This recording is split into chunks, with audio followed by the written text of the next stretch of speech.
third gear and go over that. Oops. Did you put a dent in it? That's the important part. Hey, one thing we do on the show is answer viewer questions, and Kenny EIEIO has a question, then roosting your pit crew after you take off.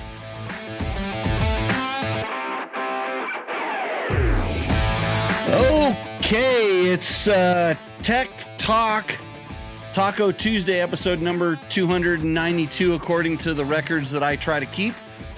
This is the show where we talk about motorcycle and motorcycle product-related questions. My name is Jimmy Lewis.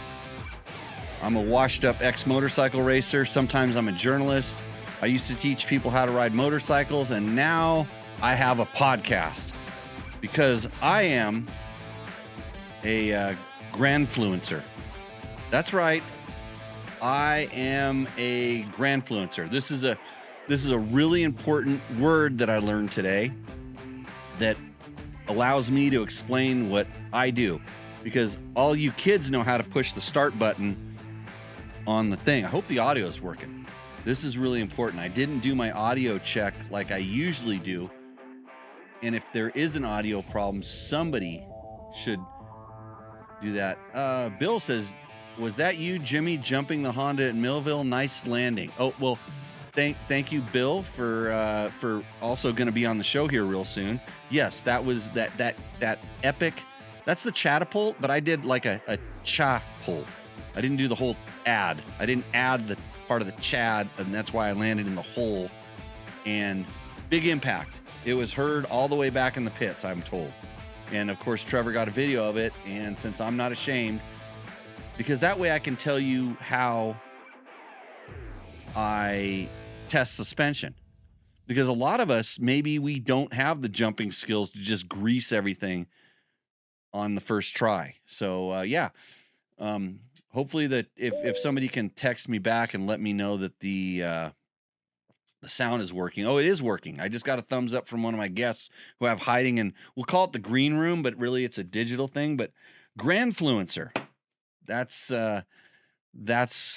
what evidently I am at my age. Okay, I got to put my headphones on to make sure that, because I won't be able to hear my guests. See, I forget things all the time. And it's loud and clear in the pre-show. This is the problem. Is I did kind of a sub show one time when I didn't have my microphone, and I just went ahead and went on the grams and Instagrams and did the show, and everybody said it was the best sound ever.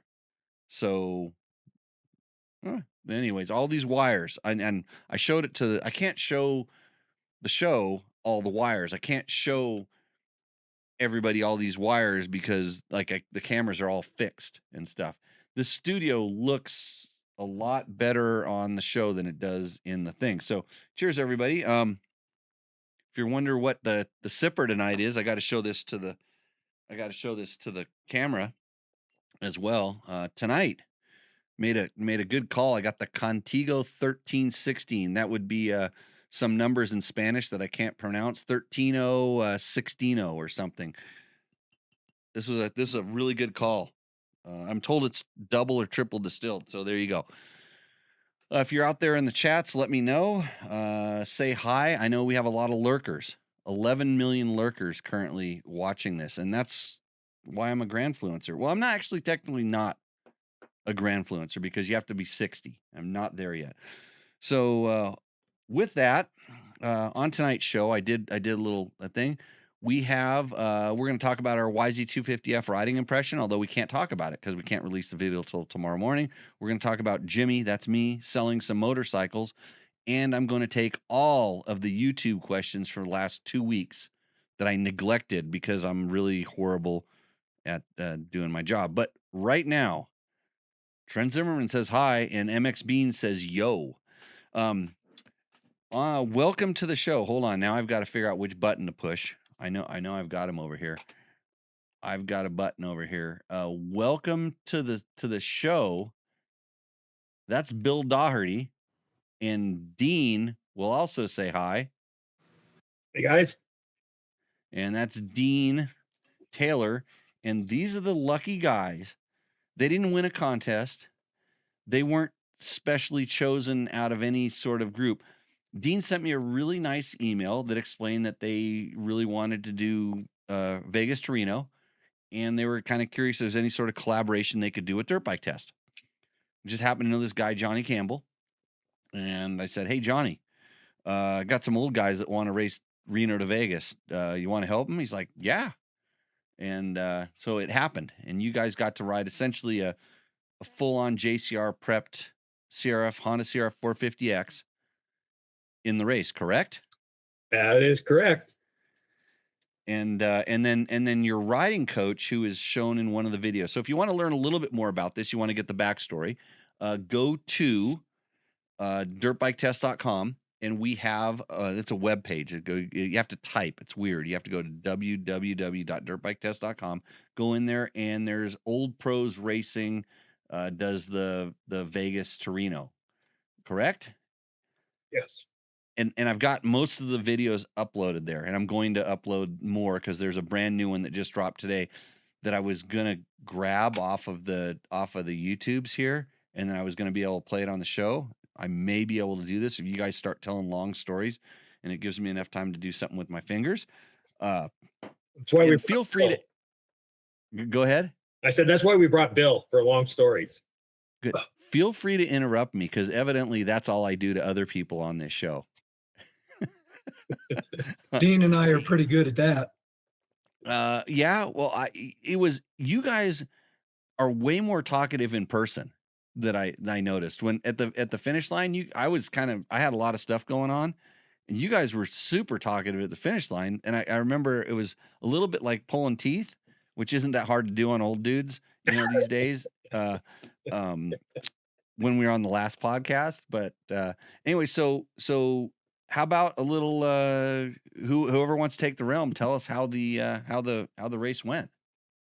What you know what? It was fantastic. We had the bike, probably the best bike I've ever thrown a leg over. It was fast, it handled great, the suspension was superb. It was a really great experience for all of us. It probably isn't as great cinematically as we had hoped, because in order for it to be a great cinematic success, we had to have some drama, but there was no drama. I mean, the bike just worked. Nobody crashed very hard. Bill, we had one little mix-up where we had Mike Doherty, our other partner, ended up at the wrong pit at the wrong time, and Bill had to do double duty. But okay, wait, hold on. We got to come back to that, but keep going. Okay, and then Bill, I don't know. What do you think, man? I'll give about that pit. That was a tough one. I'm going to give Mike Ross the credit on that one, because we were going to leapfrog ahead of that, and we checked to see if Mike was at the pit. He wasn't there. He was 30 minutes south of there in the wrong spot. And you were only 20 minutes away from coming in. So called brother Mike up, said, "Hey, look, I'm going to take your run. You go down and take my run." We made it work. It worked out just great. Yeah, we were lucky. It was a tough race, right, Dean? That was one of the hardest Vegas races for two reasons. Number one, they had the flash floods the night before. Some of the roads were going to be open, not going to be open, but it all worked out. But there was moisture some spots. There was powder pockets some spots. 2 weeks earlier, they had the Legends race, which really beat the living hell out of the course and made the powder and the silt pockets like 5 times worse than they were the year before. That was very challenging, but we made it, and the bike came through. Thanks to Johnny Campbell Racing, the bike came through without a glitch at all. Yeah. Don't worry about all this stuff that I'm moving around on the screens here. This is technical difficulties. Yeah. Here we go. That's the thing I need to move. There. There was so much rain the night before. To give you an idea, at the riders meeting, which we'll talk about in our next video that we put up. Daryl folks gets on stage and says, "Hey guys, Highway 95 is closed south of Hawthorne, right? The road is gone." That was exactly what he said. The road is gone south of Hawthorne. You cannot get through as of right now. And this is, less than 9 o'clock before the start of the race. 9:00 at night or something like this. Yeah, exactly. So we're all kind of looking at each other going, well, if they're going to cancel the race, yeah, I guess they'll do it in the morning at some time. But as it turned out, the road being gone wasn't really gone. It was flooded, but the pavement was still there. So they weren't, sending us off through the boondocks to go around a washout. There was just a lot of water over the road in the evening. Bill, I guess when you got to Top Gun, so I don't know who's listening knows kind of how we're going to talk about different places like Weeks and Top Gun and Rawhide. Those are all the different pit locations, and as you go down south through Nevada, you go to each one of those pit locations. So Weeks was the first pit, and Mike Doherty, Bill's brother, was on the bike there. And what was there, 1.5 feet, 2 feet of water in the pits as they came through?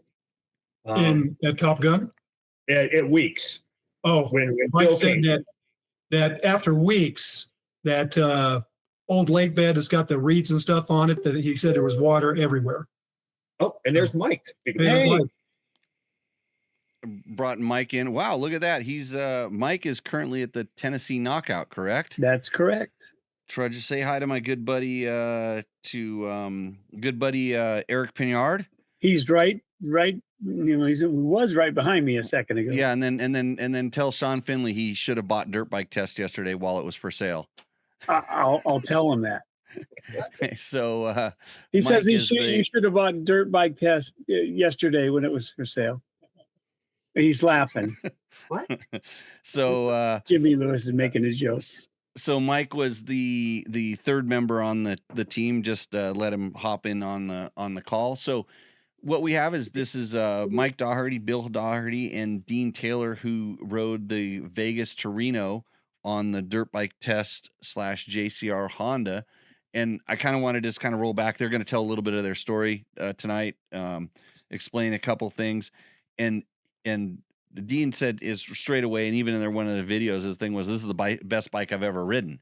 Yeah. And when I kind of see that, and I know kind of just, it wasn't the bike. The bike's a good bike, but I think what he's referring to, and I think what helps us, is just the prep and the kind of the attention to detail that goes into it, and a little bit of kind of what Johnny does, what Johnny knows how to do, is he's done this for a while, so they know how to get a really good setting. I mean, they understand the setting, they know how to setting. He knows what kind of power works good for these kind of races. They know kind of the gearing to put on it. What you're dealing with there is a lot of experience, and then it was just kind of up to you guys to just get on the bike. And you said it was an uneventful sort of race, and that's kind of how you want those things to go. Yeah, absolutely. I think we all had, those moments when we were on the bike when we kind of went, oh no, one of those, you hit a rock, you bounce, you end up. I know I did a full tank slapper thinking, this could be it. But it never was. I mean, the bike just worked. Probably the best suspension I've ever ridden on in my 58 years of riding motorcycles. Well, Jimmy, I mean, stuff's just getting better and better, and again, it just kind of comes down to sort of knowing what the job for the bike is. Knowing, kind of having a good setup, understanding that, and that's what we get to. You got to experience a little bit of what a factory rider gets to experience. I'm sure your bike wasn't the same or exactly the same spec as what Preston and Skylar rode, but it had a lot of the same stuff, and what it did have identical was the prep. It was. I got to tell you, Jimmy, too. Johnny Campbell came out to Idaho, met Dean and I and Mike out in the desert. 2 weeks before? Yeah. And the suspension that he did on the bike, I weigh 225, and Mike and Dean are about 180. And so I thought, this is going to be a little tough because the spring rate might not be right. And we all went out and rode the bike. And I came back and I told Johnny, I go, hey, Johnny, that thing's just too soft for me. It's kind of just sitting down way too far. And he goes, oh, so you need to turn in the high-speed compression to half turn. And I kind of thought, oh, I thought that was more about the spring and the preload. He goes, nope, turn that high speed in. So I turned it into half, went out and rode it. And I go, wow, totally different feel. Felt really good to me. And then Mike, and this is, you got on it, and you got on it with it turned in the half for me for my weight. And then what did you think? I thought I could. It didn't feel good. Yeah. So we moved it back out a half a turn, and I was just impressed that I could tell the difference, and it was a big difference. Yeah, it was. And so this is something, and I like to kind of, because this show is Tech Talk Taco Tuesday, we like to answer the motorcycle and motorcycle product related questions to give kind of the viewers like, hey, how does this help? So everybody hears about high speed compression on shocks. It's usually the larger adjuster. There's a small, what they call low speed compression, a bigger adjuster that's high speed compression. So if you're on a competition bike these days, they typically have it. And it's not like high speed. Some people think it's high speed, like the bike's going faster. We need high speed compression. It's talking about shaft speeds. And what's funny is most riders can't feel, quote, the high speed compression, what it's doing. But what it does do, without a doubt, and you guys just explained this, is that the more high speed compression you dial in, the higher it holds the shock up in the stroke. So, because usually the hits that the shock is getting, especially the little bumps that tend to have it, squat down and squeeze, those are high speed hits. You're hitting the little washboards, or you're hitting those kind of like little curbs. Well, the high speed will kick in at that point and keep the bike up in the stroke, and therefore allow it to handle properly, as opposed to kind of riding lower in the stroke. So this is like a quick fix. If you ever wonder, is my shock preload, my spring preload a little too soft, try cranking a little bit of high speed. And if it works, and we're talking about a bike we're right now trying to get work for 3 different weight riders. That's the quick, simple, easy way that during a pit, if you have a guy that's ready to go there and just make this little adjustment, it makes a huge difference. And it was really good that you guys kind of felt that. Yeah. Yeah, and that's exactly what we did. Bill would get on, and we had one chase driver, Mike Ross. It was his job to twist it in a half a turn, and it was his job to take it out when Bill got off. Because wherever Bill got on, Mike was going to be there dropping him off. And wherever Bill got off, Mike was going to be there to pick him up. So it was his job to turn it in and turn it out every time Bill got on or got off the bike. It worked great. Yeah, and it's just like, that's just something we've learned over time, that's a feature that can help out. And a lot of times, if nobody said anything, then you go to this compromised spring preload setting, right? And then it doesn't work good the bike doesn't work good for anybody. So, and the same thing can be done with sometimes, some of the bikes have shock or fork preload adjusters, and then depending on how much gas is in the bike and or the rider and the riding style, there's lots of little things that you can kind of learn to get this set up. So, hey, one thing we do on the show is answer viewer questions, and Kenny EIEIO has a question. I'm going to go to that. And if you guys want to jump in on this one, feel free to do so. His question says, for when you get around to questions, I'm getting around to it right now. I installed a Recluse CX 4.0 clutch. Before that, I already had an adjustable slave cylinder installed. What's the best way to bleed it? And then he says, I did unlock it by cracking the bleed screw. Locked it up by pulling it while disassembled the clutch. Let's see. So now it's back together. And what is the best process or foolproof for an idiot doing it solo? So for bleeding, so he's basically, it's a clutch slave cylinder, and he's got a little bit of air in the line. And actually one of the easiest ways to do that is to take the cap off the clutch master cylinder and where the reservoir is at, and fill it to the top. And all you do is crack the bleed at the bottom and just let it start gravity feeding down, and just keep because gravity will take the fluid down most of the time if there's no obstructions in the line, etc. You can just kind of fill it up and let it gravity feed down. Sometimes the bubbles, depending on the thickness of the fluid you're using and stuff, sometimes the bubbles will go down with it, and sometimes the bubbles will stay in the high part of the line. So when I'm doing this, I like to artificially manipulate the line so that the highest point is the reservoir. and then the bubbles will hopefully kind of come up when it's just sitting there. So you essentially make it so that it can just gravity feed, and then as long as you do not let any air go into the hole up in the reservoir, so in other words, it never sucks air, it's generally going to be mostly fluid going all the way down there. Then you seal it up, and then you do a series of, whether it's like, back bleeding, which is more of a brake technique, but you can also do it with the slave master cylinder by compressing it with your hands, squeezing that piston back in and then pumping it back up. And so you're, and a lot of times you can just pull it off the case and you can just squeeze it. It doesn't take much finger pressure to pump the lever and kind of pump it back and forth. And a lot of times that will work or push the bubbles back up. I've used all of the different fancy bleeders, and 9 times out of 10, if you have a little bit of time, you can do this. So I would fill up the reservoir, make sure it's just kind of pure fluid, nice new fluid coming out at the bottom, close it, let it sit. Maybe the first thing you do before you pump it at all is push backwards. It might squirt a couple of bubbles out. The reservoir has the capability in some of the chambers and stuff in there by the piston to hold a little bit of air. It's not bad to kind of do it really slow in the beginning to see if some bubbles come out, and you're well on your way to having it 99% fixed. So and if for some reason you're having a problem, then there's something not allowing the piston up in the master cylinder to kind of return to full position or things like that. So, okay. And then we have Trent Zimmer says, Jimmy, I'm cleaning my power valve. What's your preferred method for getting the excess gunk off? Depends on what the gunk came from, Trent. If it's like, if there's different types of 2-stroke oil and they leave different amounts of residue and stuff, a lot of times just some, like a Scotch-Brite pad or soaking it in some sort of a solvent will work, kind of depending on the oil. Ultrasonic cleaners tend to do a pretty good job in certain things.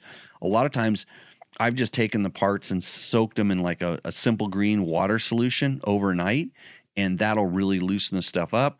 If it's more aggressive, try brake cleaner or contact cleaner. Sometimes letting it sit in kind of a solution with that in it will definitely clean it up overnight. So that's my thing. The more time you have, the easier it's all going to do. Okay, back to our Vegas to Reno guys here. I have to go here. So I think I'm pretty close to having the video ready to go. So I'm going to get another story out of you, and then I'm going to figure out how to get it loaded up here. Actually, maybe I'll just do it while we're sitting here talking. So really, other than a little bit of difficulties just getting to a couple pits, which it's a point-to-point race, 500 miles long on course. I don't know, what did your vehicles do roughly to get there? Probably close to 500 miles as well. Yeah. Oh, yeah, for sure. I mean, we had to run a way out in the middle of nowhere out to Gabbs. There's several different routes they take, and they leave. They left. The bikes left Dayton. Mike, you went to Weeks, and then you went from Weeks to the Top Gun Raceway on Highway 95 there south of Fallon, and then it goes out to a place called Rawhide, which is 30 miles out in the middle of nowhere, and then headed south down to Gabbs. So, and did Johnny have a guy for you out there? He had a remote pit for you. I took it from Top Gun after Mike got off. I think it was a 45 mile run. I was in Top Gun, the remote. So you guys pit. drove a vehicle out there. Well, we couldn't get one out there. So Johnny's crew was waiting for me. He told me they're going to be waiting for me. Of course, his son had already been through there. His team had already been through there. But they gassed me up, topped me off, tapped me on the head, and let me go. They did a great job. That's all you want is at a pit. That's all I wanted. Yeah, and then I was waiting for him at Gabbs. I left the hotel in Reno at 5 o'clock in the morning and got to Gabbs an hour before Bill. So it was a pretty good drive. Yeah, so it's like kind of they have it all set up so you're able to leapfrog. Usually it's better to have 2 vehicles, and you guys did have 2. You had 2 separate vehicles. We had 3. We had 3 actually. Okay. Yeah, our strategy, Jimmy, was kind of, we got really lucky. We thought it was going to be super hot this year, right? It wasn't bad. So Mike did a 2-section at the beginning. I did 2 sections. Dean did 2 sections. And then the last 6 pits, we were going to leapfrog ahead of each other and do, a 40, 50 mile run in case it was getting too hot. But that's what we did until Mike missed his one pit that we did a audible call and we covered you, and then you covered me on the pit, and we're good. Mike, it's all your fault. It is. Myself and Doug, my chase driver, we drove right past the sign and didn't see it. And we got to the pit number 10 and we were supposed to be at 9. So, whoa. So we got on the phone and lucked out that Bill and Mike, the other chase driver, were just getting to 9 and said, "Hey, dude, how about just jumping on and I'll jump on when you come bring it to me." Yeah. And luckily, that well, it's not a pre-run race. So it's not like a section you spend all this time pre-running and figuring out. Well, no, not at all. Yeah. You're just, kind of, it's like everybody's kind of getting on and doing their own thing. So if it was a section that you pre-ran and you put somebody that never pre-ran, I could see where that could be a little bit more of a problem. Oh, that's pretty complicated, Jimmy. No, it's simple. It was desert. Yeah. Well, you got to pay a price for that, Mike. Actually, if you think about it, is that you were the first guy to get caught by a trophy truck. And my God. had you not missed your pit, that would have been Bill out there instead of you. Yeah, this is a whole nother discussion. And I was actually thinking about a scenario the other day to present to people, because I'm totally against having bikes and trucks on the same course. Like when I was doing the race direction at Nora, that was something I really strived to do. This last year we had trucks catching bikes, and I had to pull off more than half of our competitors because I didn't want it to happen. And so I've got a scenario for that, but generally you can kind of hear them coming, but sometimes not, especially on the faster roads. But Dave Donnelly wants to know, so how did you guys finish? Well, Dave, if you go to dirtbiketest.com and watch the videos, they talk about this. So we should just keep it a secret, right? We don't want to talk about where you finished. Okay. Don't pay attention. Don't pay attention to any trophies sitting in the background or any of the other stuff. But what we do want to know, let me see if I can get this thing going here. I'm going to see if I can get the video going here, and I got to find up here, and I'm going to make, here we go. Let's see if we can play this now. See if I can make this work. We're going to watch the video that they have here. How many minutes is this one now? 10. Okay. Nothing better than a racy Honda. Doug's at the start. Ready to go. Yeah, if you guys want to add commentary to this, go ahead. Well, that's at like it says 5:15 a.m. and before the start. And now this is one of my favorite parts. Yeah, this is a good spot. Because you just go right down the tunnel, right? Yeah, go right down that tunnel. Boom. That's me going in the tunnel. Now they had warned us about. I don't think you're in the tunnel yet.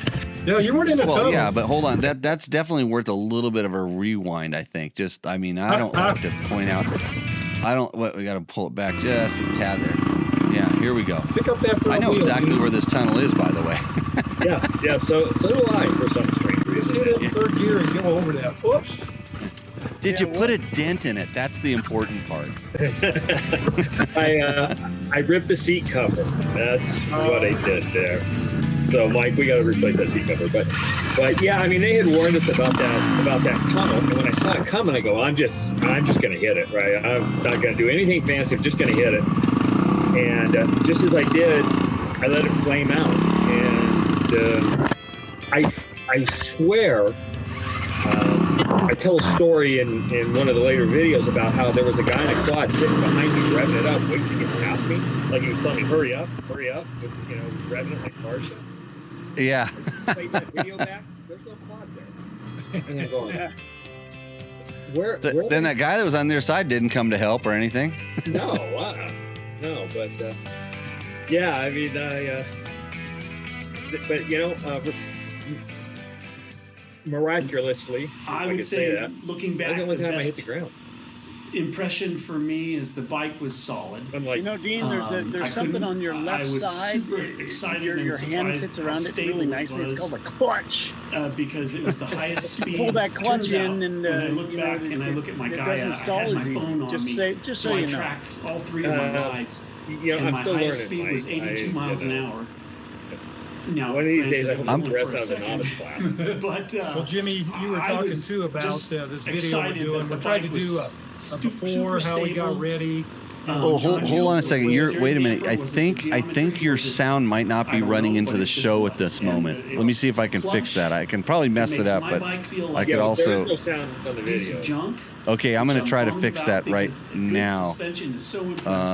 Uh-oh. And the motor was just linear and Don't had do everything that, together. whatever I just did there. If Look, I you needed passed to- somebody. if I Holy got shit, into Dean, some you passed silt and it somebody. slowed me down. You just downshift and let that I had thing to put pull that in. and get back Man, into yeah. top gear. And Have you guys not watched the video? Thanks, guys. Yeah, I watched it.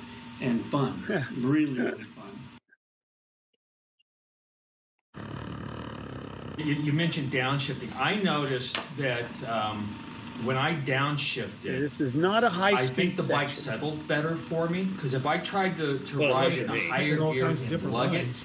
it felt slightly more unstable to yeah. me, and I think that has to do with Left Uh, side, yeah, middle, the right preload side. on the shock because when you're in the I lower got gear and off the you're course there gassing it, somehow too. I don't it know tends how, to but squat a little bit up here more. just before And we the had cut, messed with the high-speed dampening. I ended up on a for single Bill. trap So that Bill, I we turned the where'd high-speed the course go? dampening. We tightened I it for had no you idea how I lost the because course in this you're easy of a section. 230 with all your gear on. You I'm know, 180. overall, it 4, wasn't any 185 problem with my staying on gear course. on. And 180. yeah, 180 Except for in two places. probably I about did get lost for about 185, 15 minutes. and I think which that will be in a extra subsequent that video. extra turn I'm gonna on show the, that. High speed. And on the high right speed, here, where all of a coming out sudden another half turn after we I'm turned into view, on a probably single wasn't track, enough for which me. So I is found off the myself course leaving because it the trucks in, have to make it through. one So gear there was low no and single track revving on the it, course, so it was except for the one I torquing found. rather than loping, right? And that, And, other than that, that's the but, only thing that I would have to add to what you said. Yeah, about I mean, the bike. during this whole part of the video, It was a we're high. kind of talking I mean, about our as I look impressions of the back at bike. the experience, and it was a great experience. Talk about the The high suspension, how it point worked for was us. the bike motor. was just solid all day. Well, let's talk about the And tire the selection speeds that were- Johnny I put mean, on there. We do Idaho Desert races. Pirelli. and we Hold, get into hold on, you guys, because 60 right on now sand your washes. audio is actually A not lot, making, but only the to video audio is coming constant, on. 50, 60 And plus so miles an I'm hour. trying to those, diagnose this. Those with, mile tickets would go by like flashcards. Okay. And See if I the can make miles this would go better. so fast. So that was exciting and surprising to me. That's a takeaway from a race like this is how fast you're going and how fast you get to your next Okay, pit. I'm gonna try Wow. and see. Yeah, There we And it go. was fun. way fun. What do you think, Bill? Well, I got on after Mike. I got on at Top Gun and proceeded to do whatever it was, 80 miles, 90 miles, and bike, unbelievable.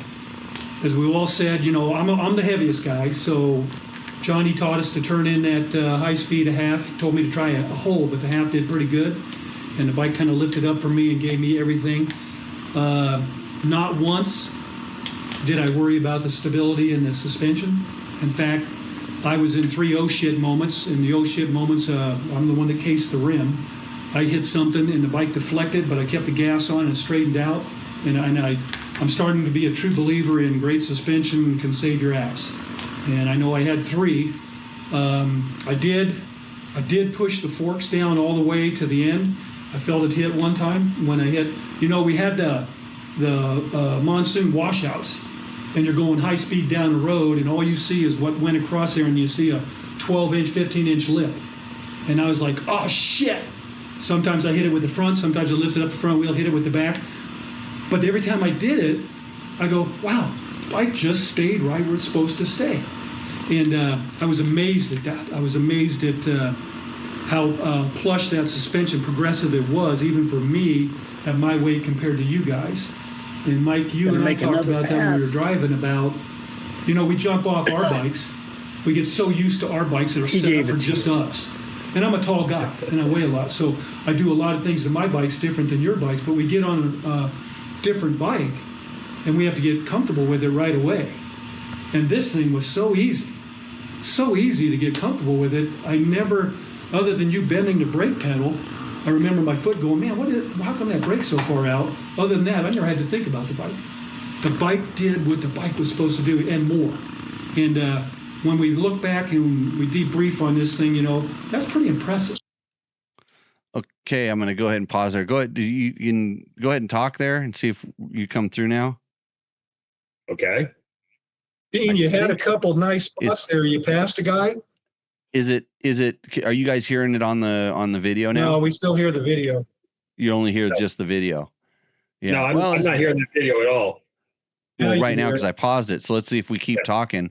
See if it comes through on the video. I do have a couple thoughts, being a pit guy, about the bike. I think great. Let's hear it. Never riding. We'll see. I can't tell. I know they can hear me because my sound's coming through, but I'm not sure if us talking on the meeting right now is coming through. From a pit perspective, we're really worried about tracking. Yeah, I'm not hearing, even when the video's running, I don't hear the video. And the one thing that I noticed about this bike in particular was the GPS unit was and I thought you're not hearing the video at all. Any other bike, you do. You can hear a lot of room. You can hear the video, but not so that if you want to put not us talking or not. You can hear me talking, but not you guys talking. In this case, for best in the desert, this is where a real professional podcast, not a grandfluencer, would know how to push the button and figure it out. It bolts right on.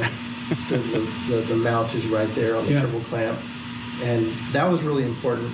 So I thought that was great on the bike. Okay, so what do we got going on here? We're taking this off to mount is this the GPS unit? Don't lose stuff. It's my job to drop the equipment. You're doing a wonderful job. Yeah, I'm good at it. I'm gonna put this bolt in my pocket. Yes, it's probably a good idea. Here's I'll take the other give it to me. Did you buy this new? So okay, we'll just kind of pause it right there. So I don't know if on the output if we're hearing everybody talking, but we're watching the take on the bike after the 500-mile race, which is up on your guys, which is Old Pro Racing YouTube channel. So if you guys want to go watch that, I will link this up onto Dirt Bike Test, so it kind of goes up there, and it's kind of them giving their kind of impression, sort of raw right after the race, how the bike worked out. So anything I know. It would have been funny if everybody could have heard us talking about the ride into the wall, and then as I'm watching this, here's just me. I'm like going, "Oh, you missed that! Oh, that was a turn." From knowing a couple of those things. But did you end up passing that guy that after that missing that turn? Oh yeah, I passed him. Yeah, I wouldn't have put it in the video if I hadn't passed him. With my friends, you don't want to leave anything like that to doubt, right? Right.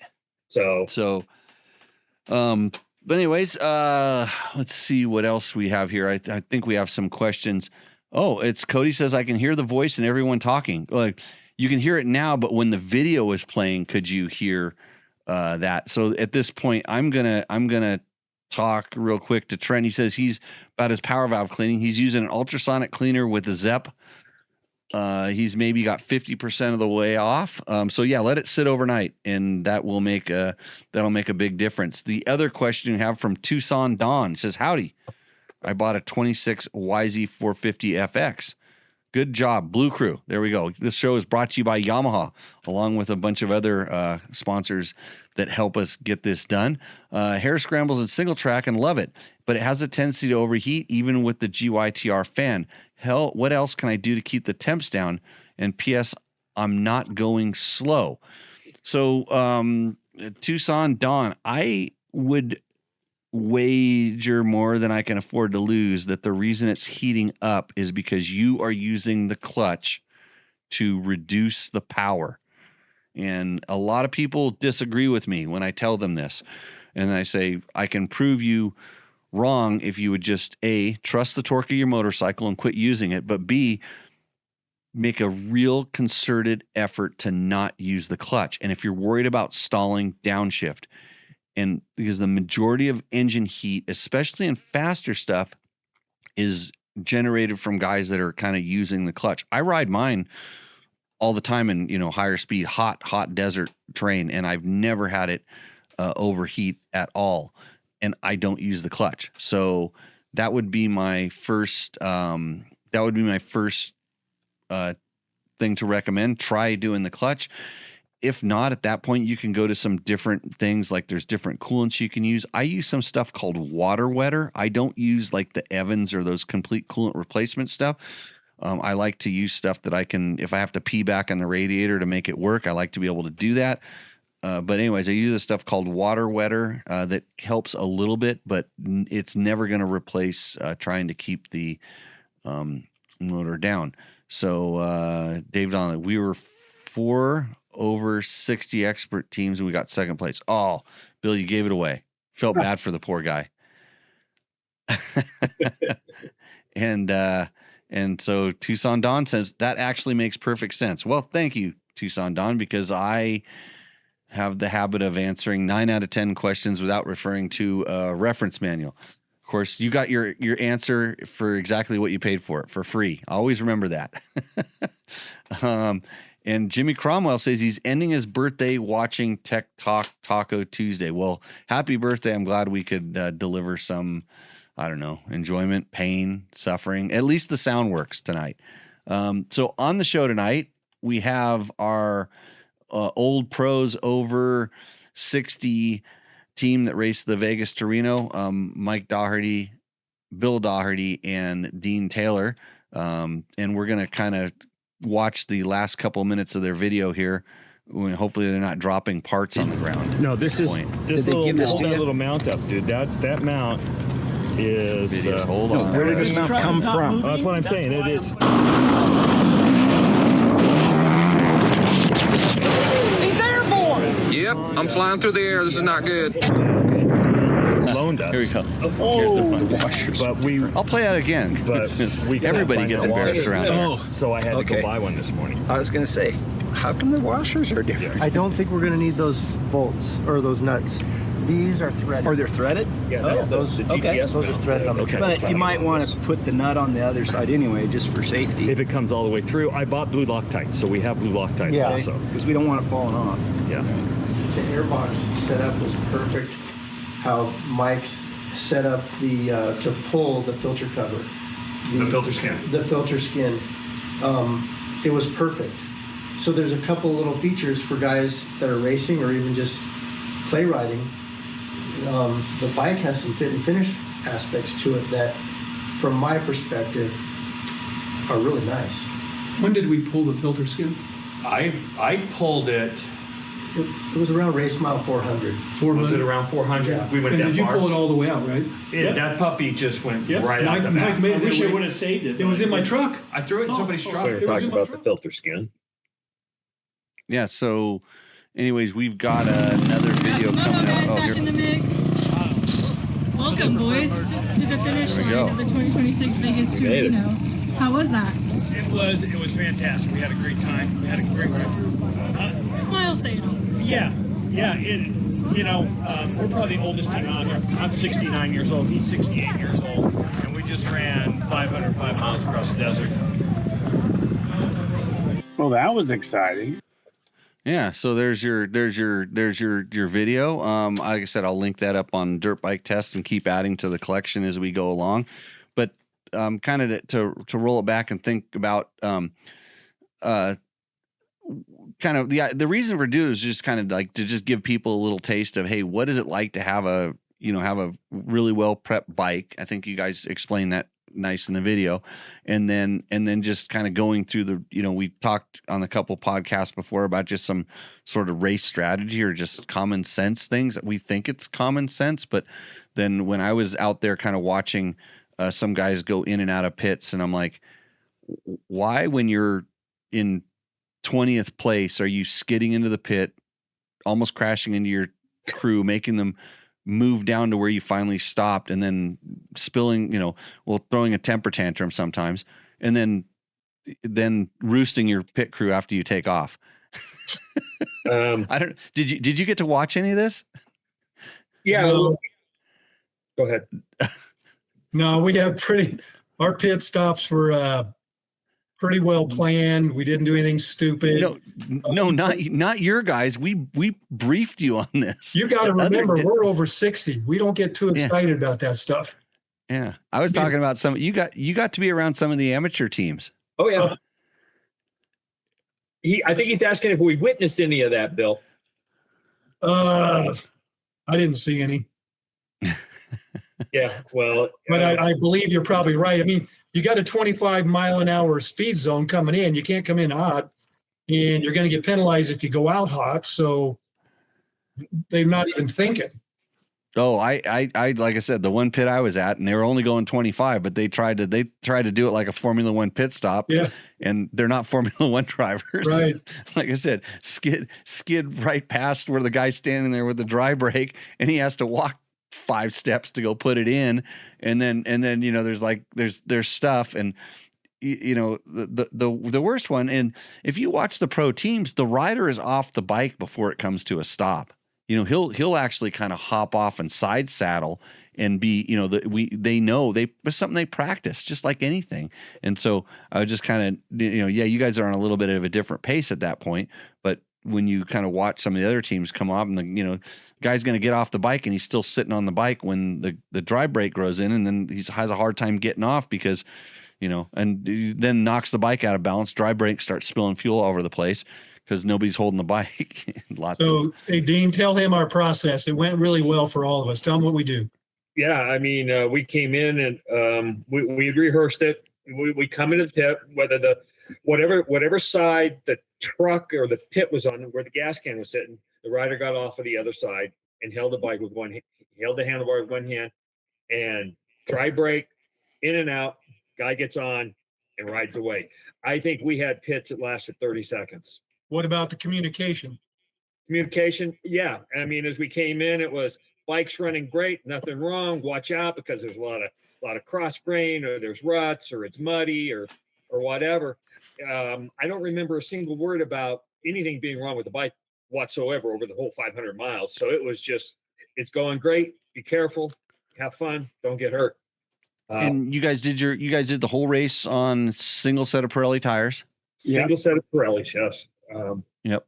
First time I'd ever ridden with a rally tire, and I personally couldn't tell the difference between the best knobby I've ever ridden and that Pirelli rally tire was phenomenal. It was just as good. If you're going in a straight line, this is true. They're generally pretty good at going in a straight line. They have a little bit different character when they slide. Yeah. And then you guys rode for the first 150, 200 miles. It was wet and or muddy. The Pirelli rally tire was garbage in the mud. Well, compared to like a mud tire or something like that, but it's not gonna work.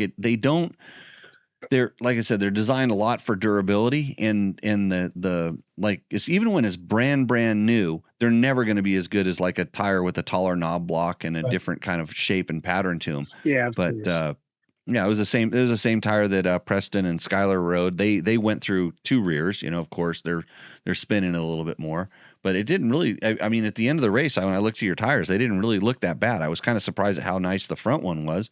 Yeah, and how come he didn't? The northern half of Nevada, because of all the rain, we had some mud holes, and Mike, you had the water, and it was slippery. It was tough in the mud. But the second half of the race, southern Nevada, was dry, and that was a perfect tire. I mean, on dry pan, rocks, and just going, it was perfect. Yeah, essentially what it's designed for. Right.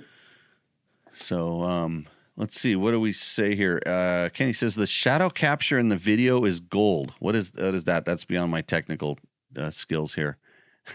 The shadow capture.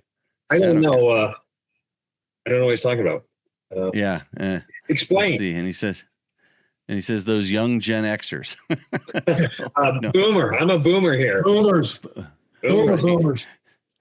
He's probably talking about when I was talking about the kids coming skidding into the pits, not for me to throw a knife in or wrench in the spokes, I guess, as they like to say. Yeah. So anyways, this podcast not be helped without some of our sponsors: Bulletproof Designs, Tugger Straps, Yamaha, Takomoto. We're going to do Roost or Endo tonight, believe it or not. I've got one. We have a winner. because I have one entry. So just think about that. If you would have sent your bike in for Roost or Endo, we could have had a contest, but now it's just going to be a giveaway. Of course, there's Fuck You Racing. Hey, this shirt that I'm wearing right now, we're not happy until you're not happy. There's going to be a drop on this shirt. I will tell you right now. I have the information about this, I think. Do I have the information? Yeah, here we go. So you want to go to www.fahqrcng.com. There's letters missing in there for obvious reasons. That's rcng,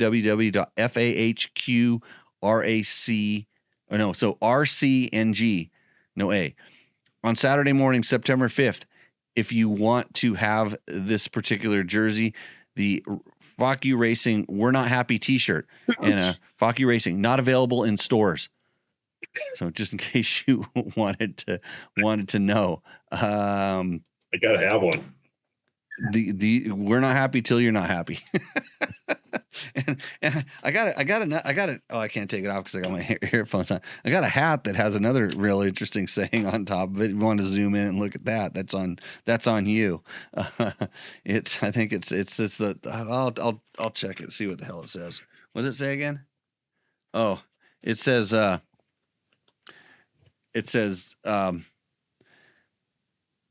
Mom's Worry.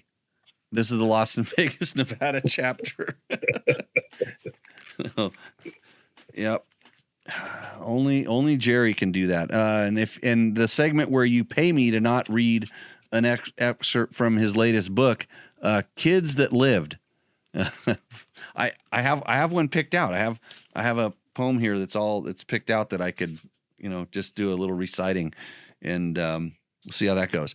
Okay, so any other special information that we should know about your race, how things went? I want to know why your riding coach beat you.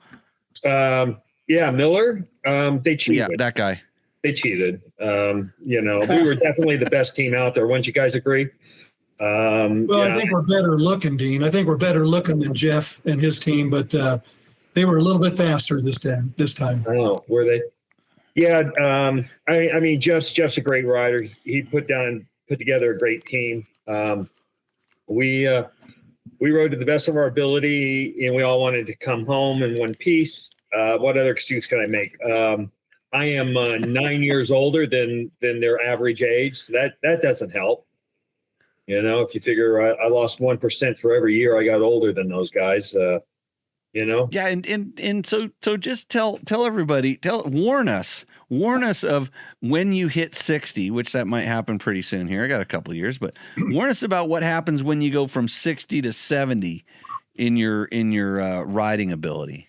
So I mean that's an interesting question, because when I race, I don't feel any slower than I did when I was 30. I think it's just the fact that as you get older, your brain and your neurons and your nerve, they just don't transmit as fast. So even though things are happening slower because I'm going slower, in my brain, it still takes the same amount of time to process, if that makes any sense. I'm not a doctor. I'm making it kind of just shooting from the hip there, but But you're on a podcast, so you can say whatever you want. It'll be AI will decipher it. You just shouldn't have said you weren't a doctor, because it might think you were. Yeah.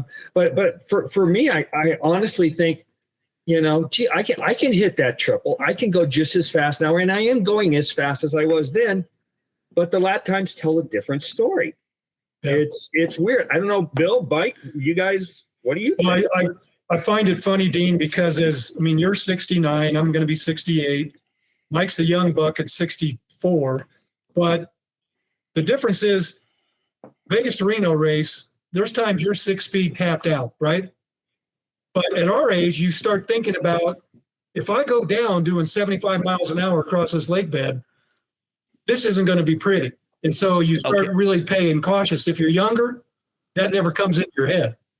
Okay, wait a minute. I got to roll back, because I like to keep everything super factual and everything. So 6th gear topped out. So at the finish line, we were discussing the transmission. Do you remember this, Bill? we were discussing the transmission, and you were wishing that it had a 6-speed. That was actually me. It's Dean. Okay. More than once I pulled up on that gear shifter going, I've got to have another gear, but it was in 6th. So I was kind of first because I looked at it and just I'm like, wait, did Johnny give you guys an RX, not an X? And I always kind of thought it was an X, but when you do the RX or when you do the X, it gets the RX gas tank when you go to larger capacity one. Mm-hmm. So it has different looking shrouds. And I remember seeing that bike in the shop and it said RX on it. So I was just a little bit confused. And I'm like, no, I'm pretty sure you guys got it's an X. And so anyways, we went and clicked through the transmission and so, being the try to make sure that everything looks good. Of course, the show is brought to you by Yamaha. So why would I say good things about a Honda? I just said, look, the thing's so damn fast, it needs a 7th gear. There were a couple of places out on that course when I was wide open in 6th gear and I reached down for 7th. And I thought to myself, I can't be in 6th, right? But I was. And I think that may be a testament to the bike too. I remember there was a discussion, I know whether it was on video or where it was, but you did talk about top speed. And I know for a fact that bike goes plus 100. It goes 100 plus. Probably, I don't know if it's like, Preston and Skylar's bike that went 114 or something, which is pretty fast for a 450. But I'm pretty sure that thing goes south of 100, and I didn't hear any quotes of over 100 miles an hour. No, you didn't.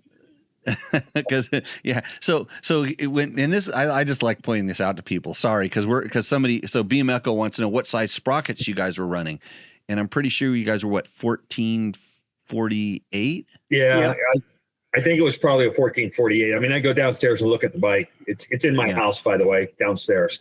But in the house. It is in the house. My wife, anyway, she's not happy, but it's in the house. It's a 1448. And I carried my Garmin, my InReach, and the top speed on my Garmin was about 84. Yeah. So when and people always just like, I was going wide open as fast as it was go. Well, you may have been going wide open, but you weren't at peak RPM, right. Or you weren't really wide open. You felt like you were wide open, or you didn't hold it wide open long enough to get it up to peak RPM. And this is like you said, you guys felt like you were running out of gear. I'm pretty sure that Johnny had that thing set up, kind of knowing what and everybody gets so screwed up by over gearing their bike to the point that when you roll it on, like what you're doing most of the time, it is actually net slower. Yeah. Because if you gear it super tall and you when you roll it on, it just takes forever to get up there. And a lot of times the same guys that are rolling aren't actually banging the downshift they would need to do. So there is this kind of dynamic of running out of gearing. You think about how many times you ran out of gearing versus how many times you actually rolled the throttle on. Does that make kind of sense? Yep. Yeah, Mike, you talked about that, Mike. When we were on the bike, if you were in 5th gear kicking it up to 6, if you kicked it up too early, the motor was pretty linear, but you were not ripping it. You could kick it back down to 5th, put it right up in the top of the power band, and then try and squeeze it back into 6 and it'd pick up more speed. Yeah, and then that's probably why it wasn't geared taller, because then you would have that gap where it'd be hard to bridge that gap. You kind of want to have, you always want to have the ability to use sort of 2-ish gears in any situation, and then that way the bike, then no matter where you are in the power band, it's going to pull good without requiring that, for the most part, requiring that shift. So, anyways, I was kind of hoping to see you guys crack 100, but I mean, maybe I'll slow down when I won't be able to talk like that when I'm your age. Yeah, I'm pretty happy I didn't crack 100. Yeah, it's see, I don't know. Speed never scared me, like the actual ultimate speed. It was just, can I see far enough to slow down? That's what, and when you were talking about some of the things you were saying, the experience is kind of coming at you quicker. Yeah. I totally get that. I mean, there's Like I was just riding around a motocross track and I have that sensation all the time. And I feel like I'm doing all the things. And then I realize quite quickly that I'm not. So, yeah. Okay. Well, thanks you guys for coming on. Keep pumping out those videos, getting all those views because you guys are grandfluencers. Yeah. Thanks. I think we're averaging about 1,000 views a day so far. So that's not bad. Yeah, no, it's a few people thinking. I did ask. I asked Grok AI what kind of money you can expect being a grandfluencer. By the way, because everybody wants to be one. A lot of the kids in school, they say they want to be an influencer, but it's not their number one job pick. It's generally just something that they want to be, so they can, after they do their regular job, they can fall back into it. So where the heck was the percentage? Yeah, you can. The average grandfluencer makes roughly $3,000 annually. So I guess I'm killing it here over here at Tech Talk Taco Tuesday. Wow, $3,000. Yeah, you are. Yeah. And for a full year, that's a year. That's an annual. That's an annual for take. A full year. Yeah. Dang, that might get us 25% of a new bike. Yeah. So, yeah. 100 probably wasn't the gold, says the street sweeper. Yeah. And but he does say good job, team. So awesome on that finish. And hey, I was more stoked that you guys, when you came in, you all seemed like you had a really good time. It looked like, and when I saw, the only place I saw the bike riding was when Mike went by, and he was doing just fine, kind of cruising along, especially after being passed by trucks. Yeah. I wanted to go on a rant about trucks. On the same course, like Cameron Steele, who was physically leading the race overall, stopped for a down motorcycle rider. Yeah. And I don't know whether he physically lost the lead at that point. I really didn't talk to him too much about it, because I was actually speaking with one of the co-drivers, because you guys said your racing tracks never alerted you that you were going to be passed by a truck. No, it's supposed to beep at you when they push. There's a button they can push on it, and it's supposed to screech at you to let you know that someone's within a certain meters of range. I don't know if it's 300 feet. I'm not sure what their range is on that particular device. I've seen it work at rallies. I understand on some of the other systems exactly how they work. This one I don't know, but all I know was that it didn't seem like it was working. And then I was talking to that one girl co-driver who was sitting down right next to you guys at the finish when we were waiting to get up to the podium.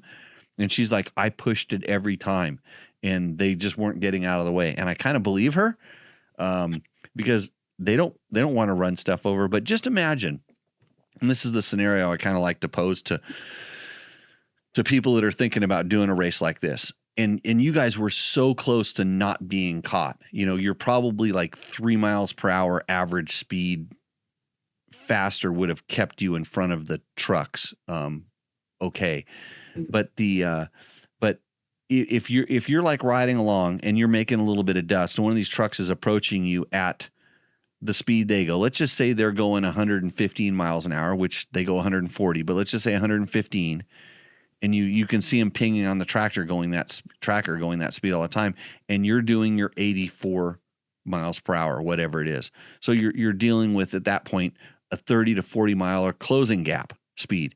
And let's say you're coming up behind somebody, you're in somebody else's dust. So and let's say that person crashes and falls down, and then you try to, you slow down or something for that, and that truck says, "Oh, great time to pass." 50% chance.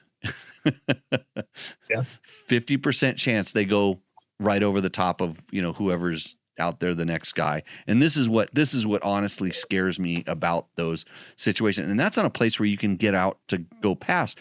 And you guys were talking about how the track kind of develops into a couple of ruts, from the it wasn't a race they did before. It was a pre-run that they did before, but it was enough to kind of dig a couple ruts. Once you get into those, sometimes it's not that easy to turn out.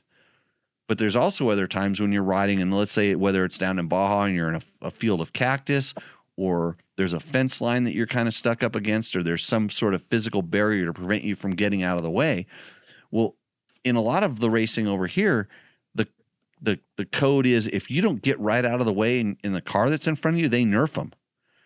and I'm sure they're not gonna, most of them would not want to nerf a motorcycle, but they're pissed off every second that you're not getting out of their way, and it's not a recipe for safety in any way, shape, or form. So I've been kind of outspoken about it, and it's caused me to kind of step down from some opportunities and do some different stuff. Cause I mean, even at this race, there was a lot of debate about it. And luckily from what I understand, there was no injuries or something like that from that, but it just kind of scares me. Hey, well, Jimmy, I can chime up and say I got passed by anywhere from 8 to 10 trophy trucks, and I heard most of them before it was time to exit course left and get the heck out of the way. One, I have to say kudos to one of them, and they were about number 4 or 5 that passed me. They had a siren, and I mean a siren that you'd hear from a fire engine, and I heard that, and it was freaking awesome, because by the time you hear their motors, they're on your butt huge. And it's freaking scary, especially like what you just said. Absolutely true.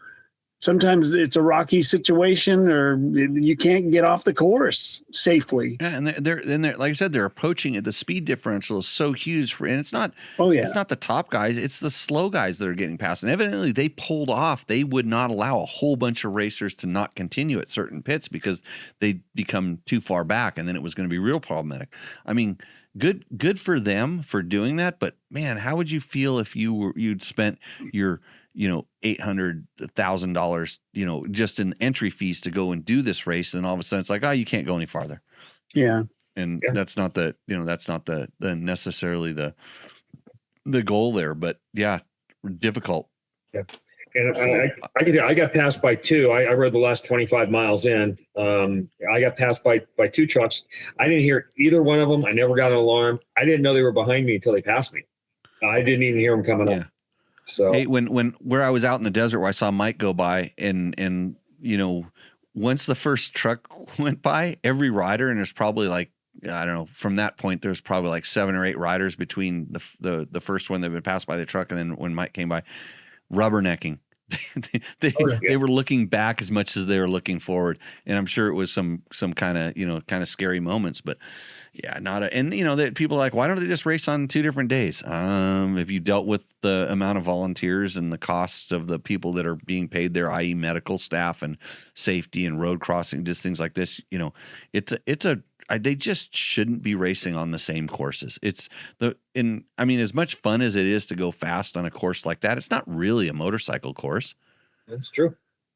Yeah. So, I wish there was a better solution for it. I'm sure, these tracking devices, I know they have the capability to make that thing better, but obviously that one didn't work, and that's a huge fail, in my opinion. And even if the trackers do work, it's like, how much time are you really able to look down at something? It needs to do an audible thing, and it needs to do it in enough time to give you plenty of time to be able to get yourself in a safer position for those vehicles to go hauling ass by you. And then what happens then is all of a sudden they start expecting that you're going to be pulled over or whatever. And imagine you're just slowing down and you hit that one big rock that you're trying to pull over and you bounce in front of the car. Because how far away from you were they when they passed? The worst, Jimmy, I pulled over and fucking stopped. And the good news is the driver's buddy on the passenger side waved at me, but they went by at 5 miles an hour, but it was tight. There was nowhere to go. Okay. Yeah. But it wasn't more than a few feet away. Correct. Yeah. Yeah. They were maybe 2 feet when they went by me, the closest one, 2 feet to my left. Yeah. At 30 miles an hour faster than I was going. Like I said, I didn't know they were there. I was trying to ride the crown right between the ruts and the silt. So I was trying to run straight down the middle, which is, had I slipped into that left rut when they went by, who knows?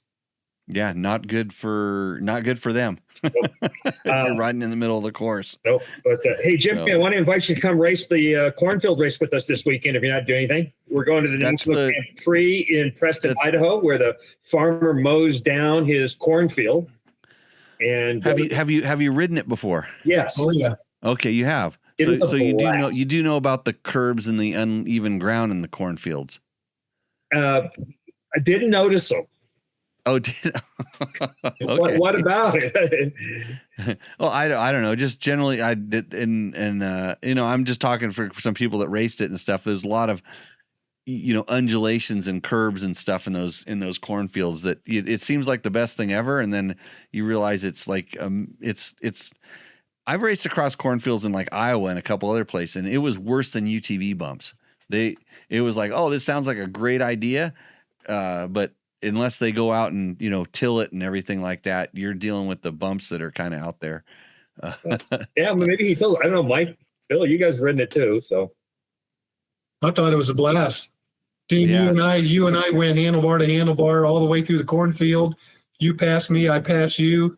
We just had a fun time. Yeah, just so you tell everybody that I ended up winning, so that's all. You can say whatever you need to get there. But anyways, thank you guys for joining in tonight. I appreciate it, and we'll look forward to a couple more of those videos, and we'll go up there again. Thanks to JCR Honda for prepping that bike and kind of supporting this whole project. And thanks to you guys. I'm glad you guys had a good fun ride, and just if anybody needs to get their bike kind of dialed in, there's of course JCR Speed Shop that makes a lot of the little pieces and parts and stuff like that. They know how to get the bikes set up like that. And with that, we will see you guys out in the trail. So cheers. Thanks for coming on and joining us. All right. Thank you. Thank you guys for everything too. We appreciate it. Okay. Okay. Keeping on with the show here. We have, what do I have here?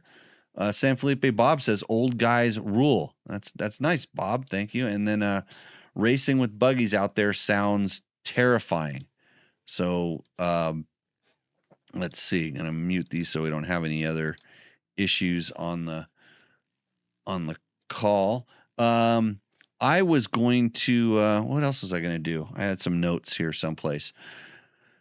I was going to compare the first moments of this show to Levi Kitchen's first lap on the motocross race this year, this thing, but I'll save that for later if I can remember it. I'm selling some motorcycles. I want to buy a new Tenere World Raid really bad. So I have a KTM 1090 and a KTM 1190 that are really well set up. I'm sorry.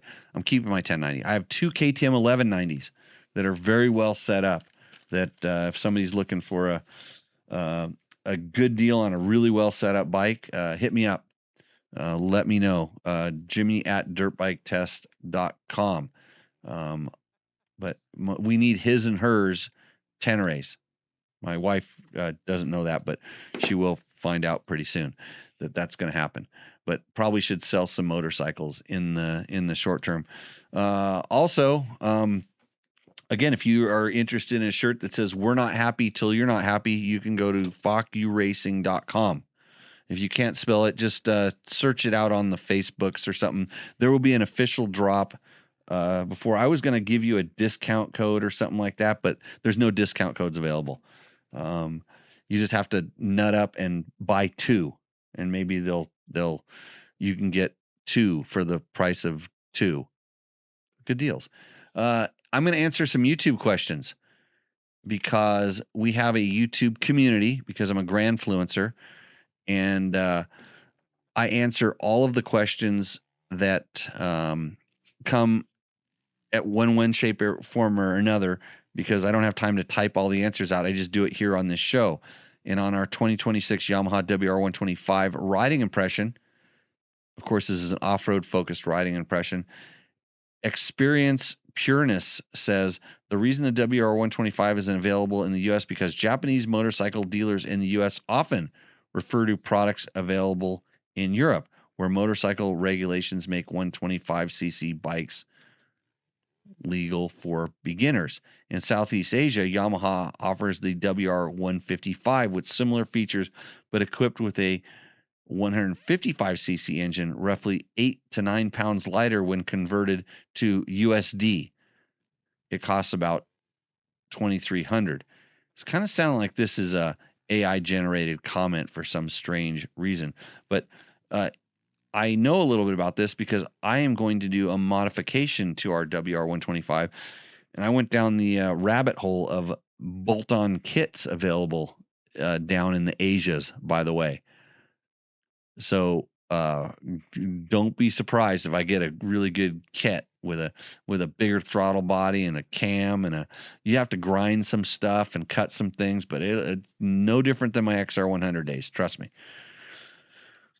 MT1885 says, I'm really curious if Kawasaki plans on a KDX 200 model or something similar to fill the gap between the KLX 300.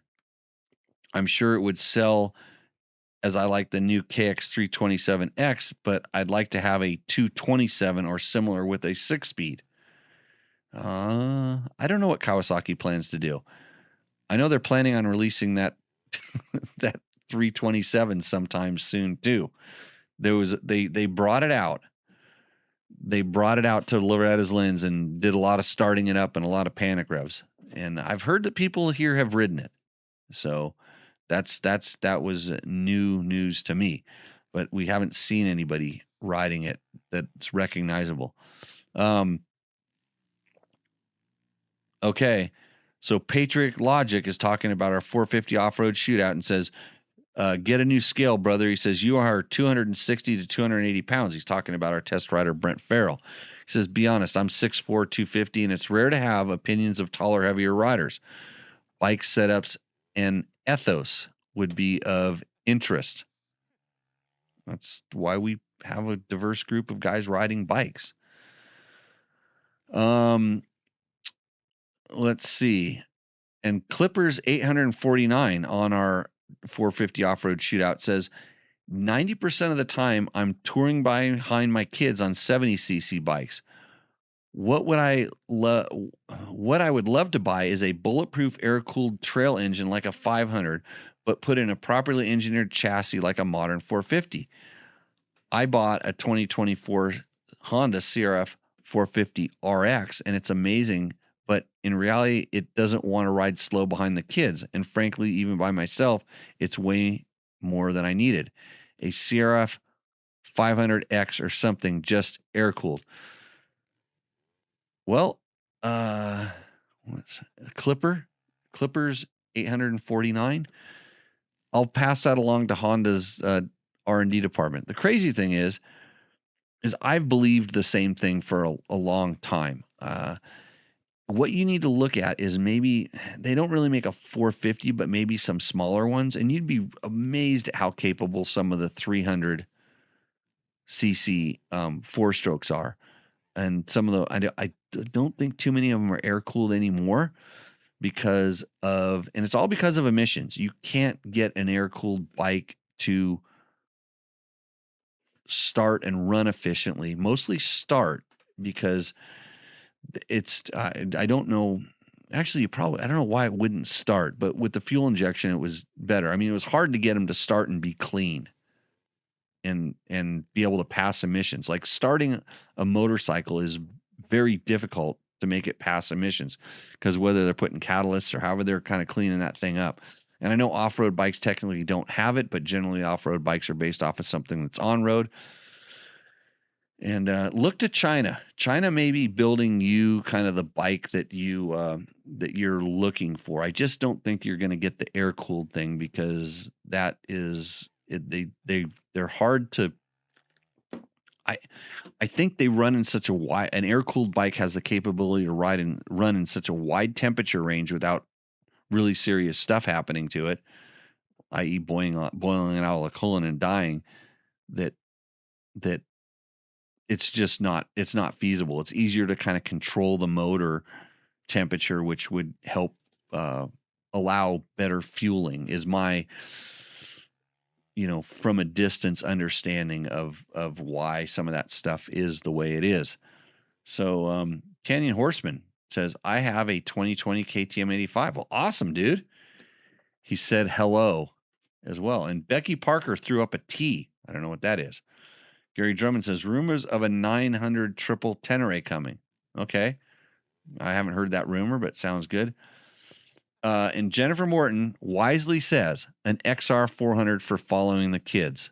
I couldn't agree more, except he wants a modern chassis and probably electric start and probably fuel injection. And for all those reasons, it's not an XR400. But you're right. What are you doing? If you just didn't have any kids, then you wouldn't have this problem. Right? It's so nice being here in the studio all by myself, because half people would be yelling at me and the other half are laughing with me. So I'll just take the laughing with me. On to our 2026 Yamaha WR125R. It's the slowest bike I've owned, says D Green 462. I'm sorry. He says, and I love it. I catch myself grinning when the VVA flips on and I'm fighting at the top end of the revs. On road and off road, it's got the job done. It's helped me learn what my KLX 300 can really do off road. For now, all I want to take this on the trails is my WR125, and still a lot more riding to do. Great video. Thank you for that. We strive to only make great videos, and tomorrow we're going to drop our 2027 Yamaha YZ 250F video. I haven't seen it yet.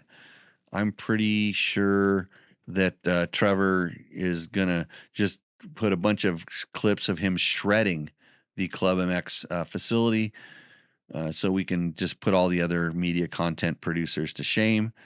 And then there'll probably be a picture of me bonking on some kind of a jump or something like that. Let's see here. The GYTR heavy flywheel tested for a YZ450FX, and Lean It 5756 says, I have a 2025 WR450F, and my gosh, the forks are just stupid harsh and small stuff, washboards, etc. Something else Yamaha should seriously consider. So my question to you is, we're testing a heavy flywheel and you want to know about the forks being stupid harsh. I'm not going to be harsh on you, but yeah, I can't. I tried to get Tommy Norton on the show.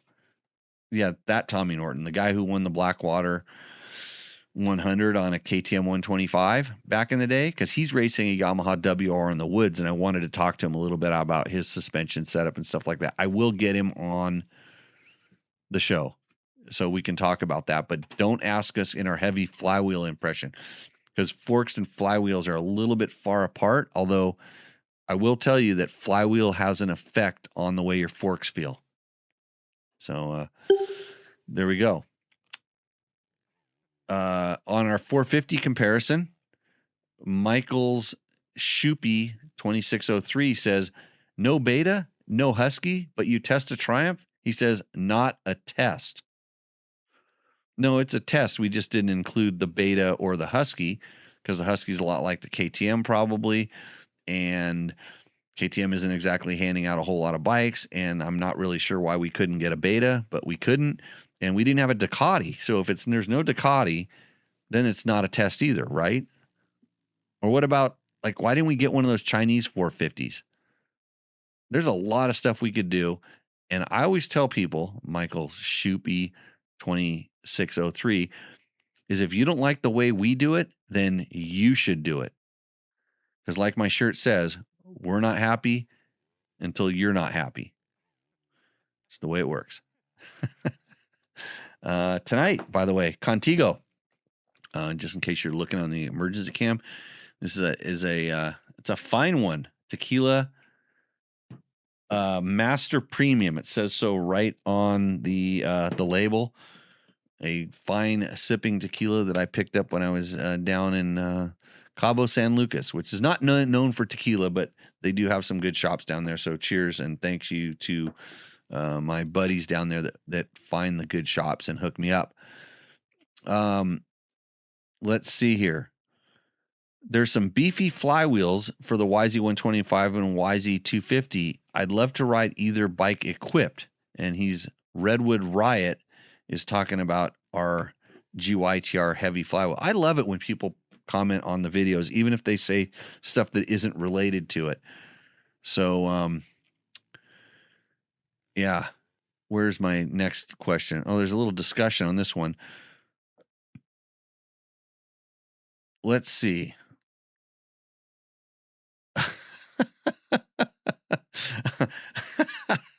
I didn't pay attention to this, but now Steve Mathis 4325 is commenting on our videos.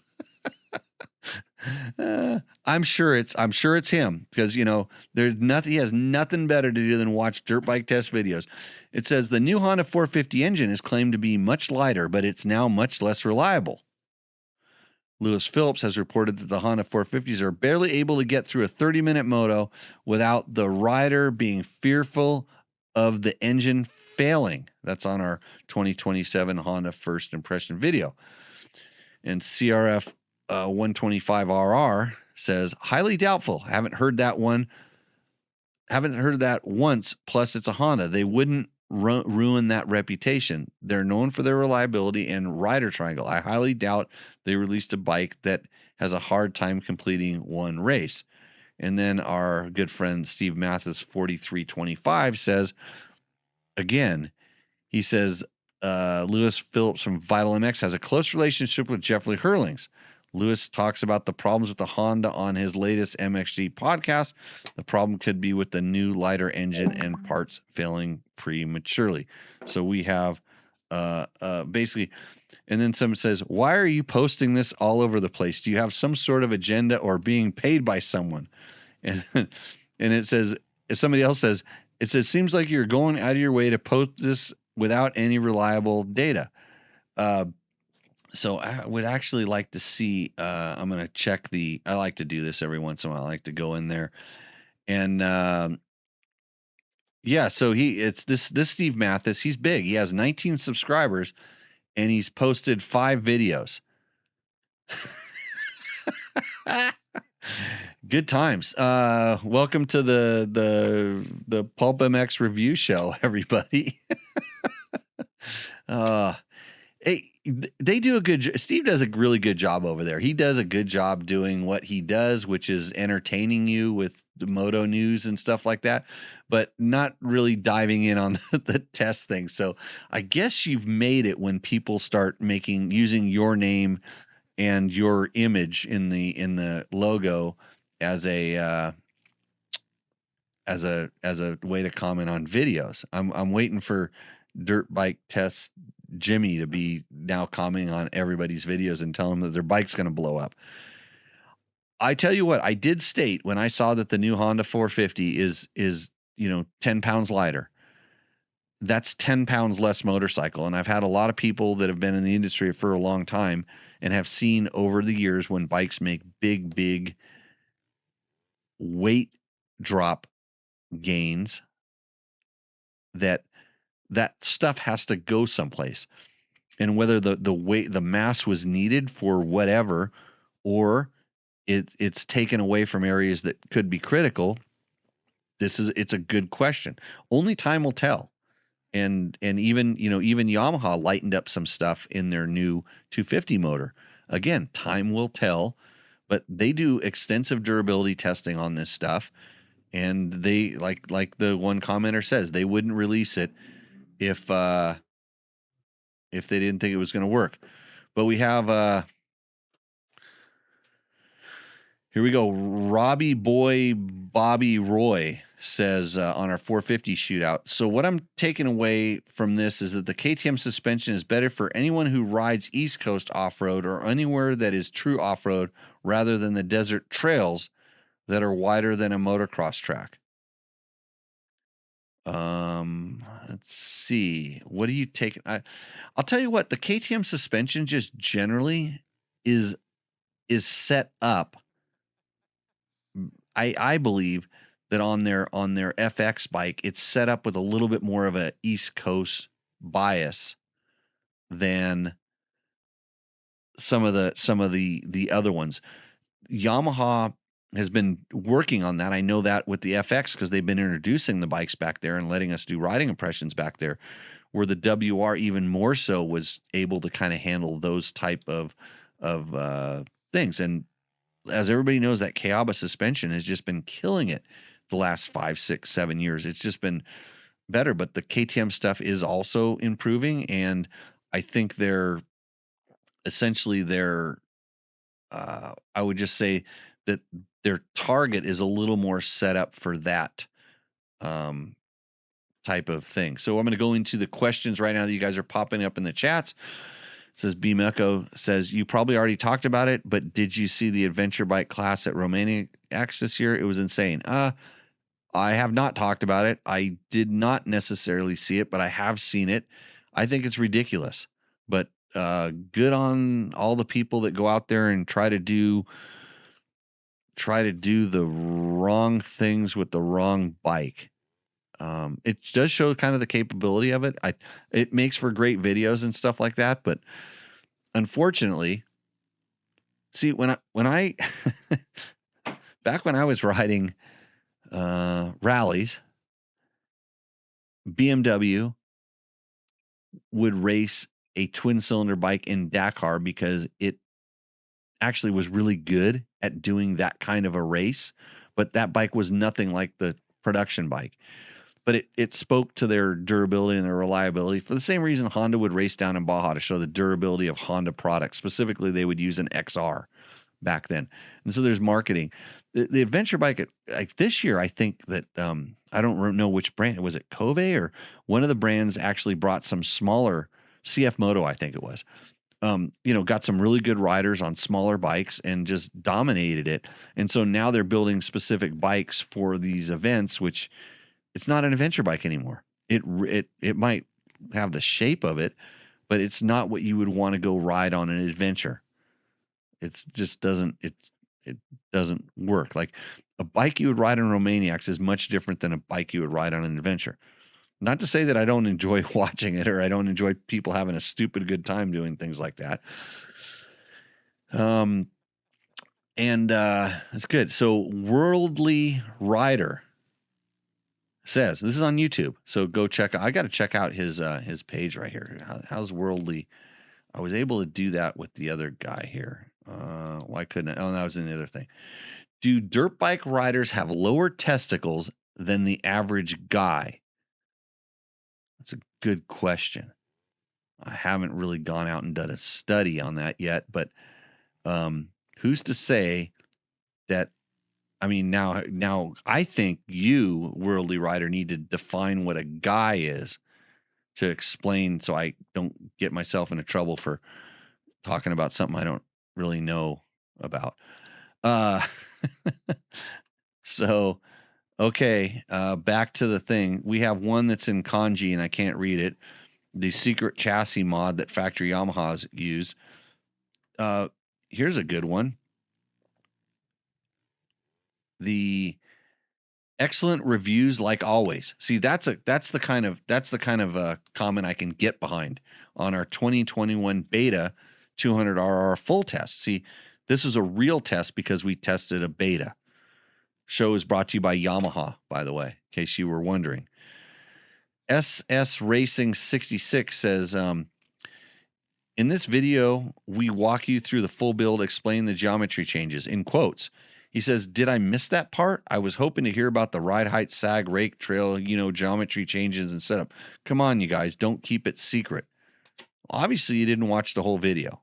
Neither did I, so I can't really tell you whether you have a valid comment or not. I should probably call Trevor Hunter to find out. But maybe he popped up in that chat thing that I had going earlier. I heard someone pile in there. No, he did not. Next on the questions, here it is. Fixing a slipping clutch. Know when your dirt bike clutch is slipping video. It says, my clutch slips under heavy load when the engine is cold, but after 8 to 12 miles when the engine is hot, it works perfectly normal. Okay, Marcus 8818, this is a problem. If your clutch is slipping when it's cold, it's slipping and it's causing problems. The reason it may, after 8 to 10 miles, in other words, heat up and get sticky, it could be a number of things. And I'm just off the top of my head, I'm going to run down some of this stuff. It's kind of a brain dump here, but bear with me. You may have at some point used some sort of an oil with some sort of an additive or a friction modifier that at lower temperatures is very slippery, but at high temperatures goes away. That would be my first thing. But if your clutch slips at all when you don't want it to, especially under heavy load, that's not a good thing. I'm also wondering if that something to do with when it heats up, the expansion of the metal parts is actually causing that little bit extra pressure, which means your clutch is at what we call an installed gap is too small, and it has to heat up to achieve the right installed gap. So you want to probably just replace all of your clutch plates. That would be the next thing to do. AI says it sounds like you might be due for an oil change, or check your clutch lever free play and cable tension. So I'm going to go along that avenue as well. So if your clutch has a cable, and I think hydraulic everything, but if your clutch has a cable, and depending on the design of the clutch, if it's one of the clutches that as it heats up, it allows more free play to come in, when it's cold, your clutch is being held open by the cable free play. There's not enough. And so you might want to loosen the free play or add some free play. And of course, when it slips, it'll get hot and then it will expand, and then you might get the extra free play. Like I know, for instance, on like our old Honda XRs, we used to run a lot of free play in the beginning because as it heated up, it would go away and get less. And then those are really bad because they would fry themselves as they warmed up. Where the other one is like all of a sudden as it heats up, the lever play gets more and more. That's the opposite of what you are seeing here. So just so you know, that's what I'm thinking right there. I don't have any idea what I said in the how to fix a slipping clutch. I should watch that video again. I think, it's how to know when your clutch is slipping. And this is an interesting technique too. So a lot of people say, is my clutch slipping? Is my clutch slipping? Well, here's how you find out. Go on a road or a really good hard pack surface and roll the throttle on and don't touch the clutch lever, but then start dragging the brake. And if you start dragging the brake and the engine continues to rev up, in other words, it doesn't bog down, the reason it can do that, your clutch is slipping, just so you know. So you can watch these very informative, enjoyable, tech-based videos on dirt bike tests on our YouTube channel, or go to www.dirtbiketest.com and search if you have a question, because our search works really good. Hey, a couple cool things. Box from Bulletproof Designs showed up today. So Bulletproof Designs, they make everything that you would ever need, and some things you didn't know you needed, like this. I didn't know I needed this, but now I do. This is a gas cap that goes into a stock KTM fuel tank that has so you can dump the gas out of your tank. Because if you ever tried to dump the gas out of your stupid stock KTM gas tank that doesn't have a nozzle on it, it goes everywhere. You have to have a big giant funnel. Well, with this, you can just clip it in there, turn the tank upside down, and pour it back into a container. Or if you have friends, and I don't know what those are, but somebody told me that people that go riding with you, when your bike has a small tank and you're going to run out of gas and you want to tank your buddy's tank off and put this in it and pour it in there, you could do that too, but I don't suggest any of that. Another cool thing you didn't know you needed from Bulletproof Designs. This is a space saver. And so this goes in if you have extra wheels and you don't want to lose your spacers in the wheels, you can take this part comes apart, and you unscrew it and you put it in there, and then your spacers don't fall out. And you don't have to like put tape over them and different things that we've done in the past. This is a super Sano tool for your spare wheel. And this other thing I just got, if you're unlike me and you like to crash a lot, I don't like to crash. It's been a long time since I broke a lever, or even worse and way more expensive is the master cylinder, or on the brake, or the clutch. And these are lever perch little dealy bobs that have this little extended piece out on them. I'm showing this on we call it the emergency camera, the one that you can usually see what tequila I'm drinking. So this is a really Santa little part.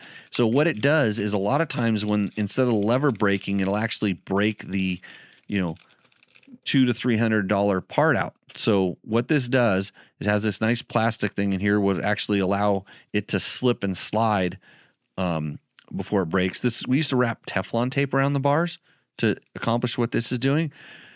But this piece here, it uses the stronger part of the mount, and then this butts up against the reservoir and kind of fills the void where the part would break. And how do they know? They sponsor a lot of Hawaiian extreme enduro riders that are really good at breaking stuff. And their guys are not afraid to throw a little ghosty at the top of a very steep hill climb or to get through some gnarly rocks. So these are the kind of things that little part that can save you a lot of money in the long run. Bulletproof Designs. Go to bulletproofdesigns.com if you're interested in some of those things. Just so you know. Also, good company, Fast Company Flex handlebars. I run those on all my bikes. Tugger straps if you need to Tugger strap. Again, you need a friend for these to make them work. You don't have to tell me about it. Let's see here. Worldly Rider never got back to me on how to define what a guy is. Tucson Don says, on the FX, how many miles can you get out of it on the IMS 2.8 tank? So I was doing, well, it kind of depends on how you ride. This is what, I have to always paraphrase that when we start talking about, fuel range. And I like to use sort of this rough, depending on how you ride, are you getting 25 miles a gallon, 30 miles a gallon, 35 miles a gallon? Those are the kind of the usual ones that we use. When I'm racing, I'm like around 28 would be a really safe estimate for me on the Yamaha. And so you can, at that point, do the math. If I'm getting close to 30, I'm going to get like 85 miles. And so there was some longer, I know I've done 80, I think 88 was kind of the max I got. So we're running out at we're getting really close to 30 miles to the gallon. And of course, when it got that low, and I think my IMS tank actually holds a little bit more than 2.8, believe it or not. When I got really low, I started riding different. So I was nursing it because I had to make it someplace to get gas. So, I do that. I know guys that get all the way down to like 20 miles to the gallon on bikes, depending on how they ride. So hopefully, Tucson Don, that helped you out.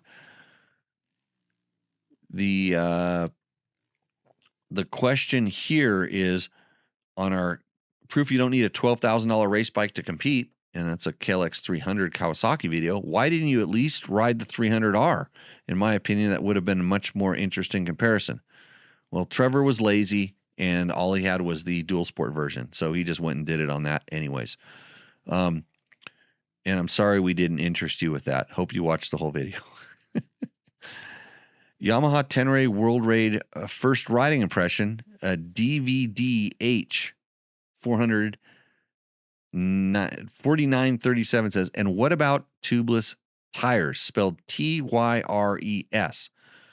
So he's not from this country, or he's implanted into this country because we spell it tires. That's TIRES. So what about tubeless tires? What about them? Tenere does not have tubeless tires. There's definitely ways you could morph those into being tubeless, in all honesty.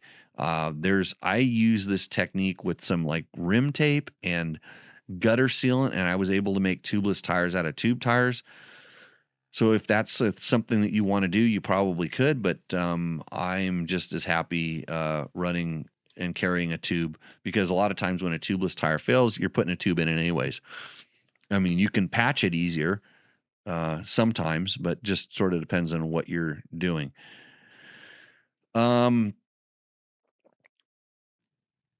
Let's see. There's a guy that's been doing our chassis mod secrets for a long time. Dream While You Sleep says, thanks, Jimmy and Heather. I was wondering if you rode the lowered version and how it affected the handling. And he's asking for a short friend. Okay, tell your short friend that my wife is kind of short, and she was going to trade with this other girl who was really short that was riding the lowered one, because the girl, she was a really good rider. She's from Canada, one of the Canadian publications. She wanted to ride the tall one, but I think Yamaha kind of thought since she was small, she should be riding the small one, and it definitely made it easier. It would have made it easier, but we did not ride it. I don't think I rode it, at least. I hopped on a couple different bikes, but I don't think I ever jumped on a lowered one because I don't really like them. Nobody complained about it that was riding the lowered one. So typically they make them feel a little bit more planted, a little bit more stable, a little bit less nimble. That's just typical. I don't know specifically on that bike. I wish I could answer this question. Usually Logan would be here and he would translate the kanji for me.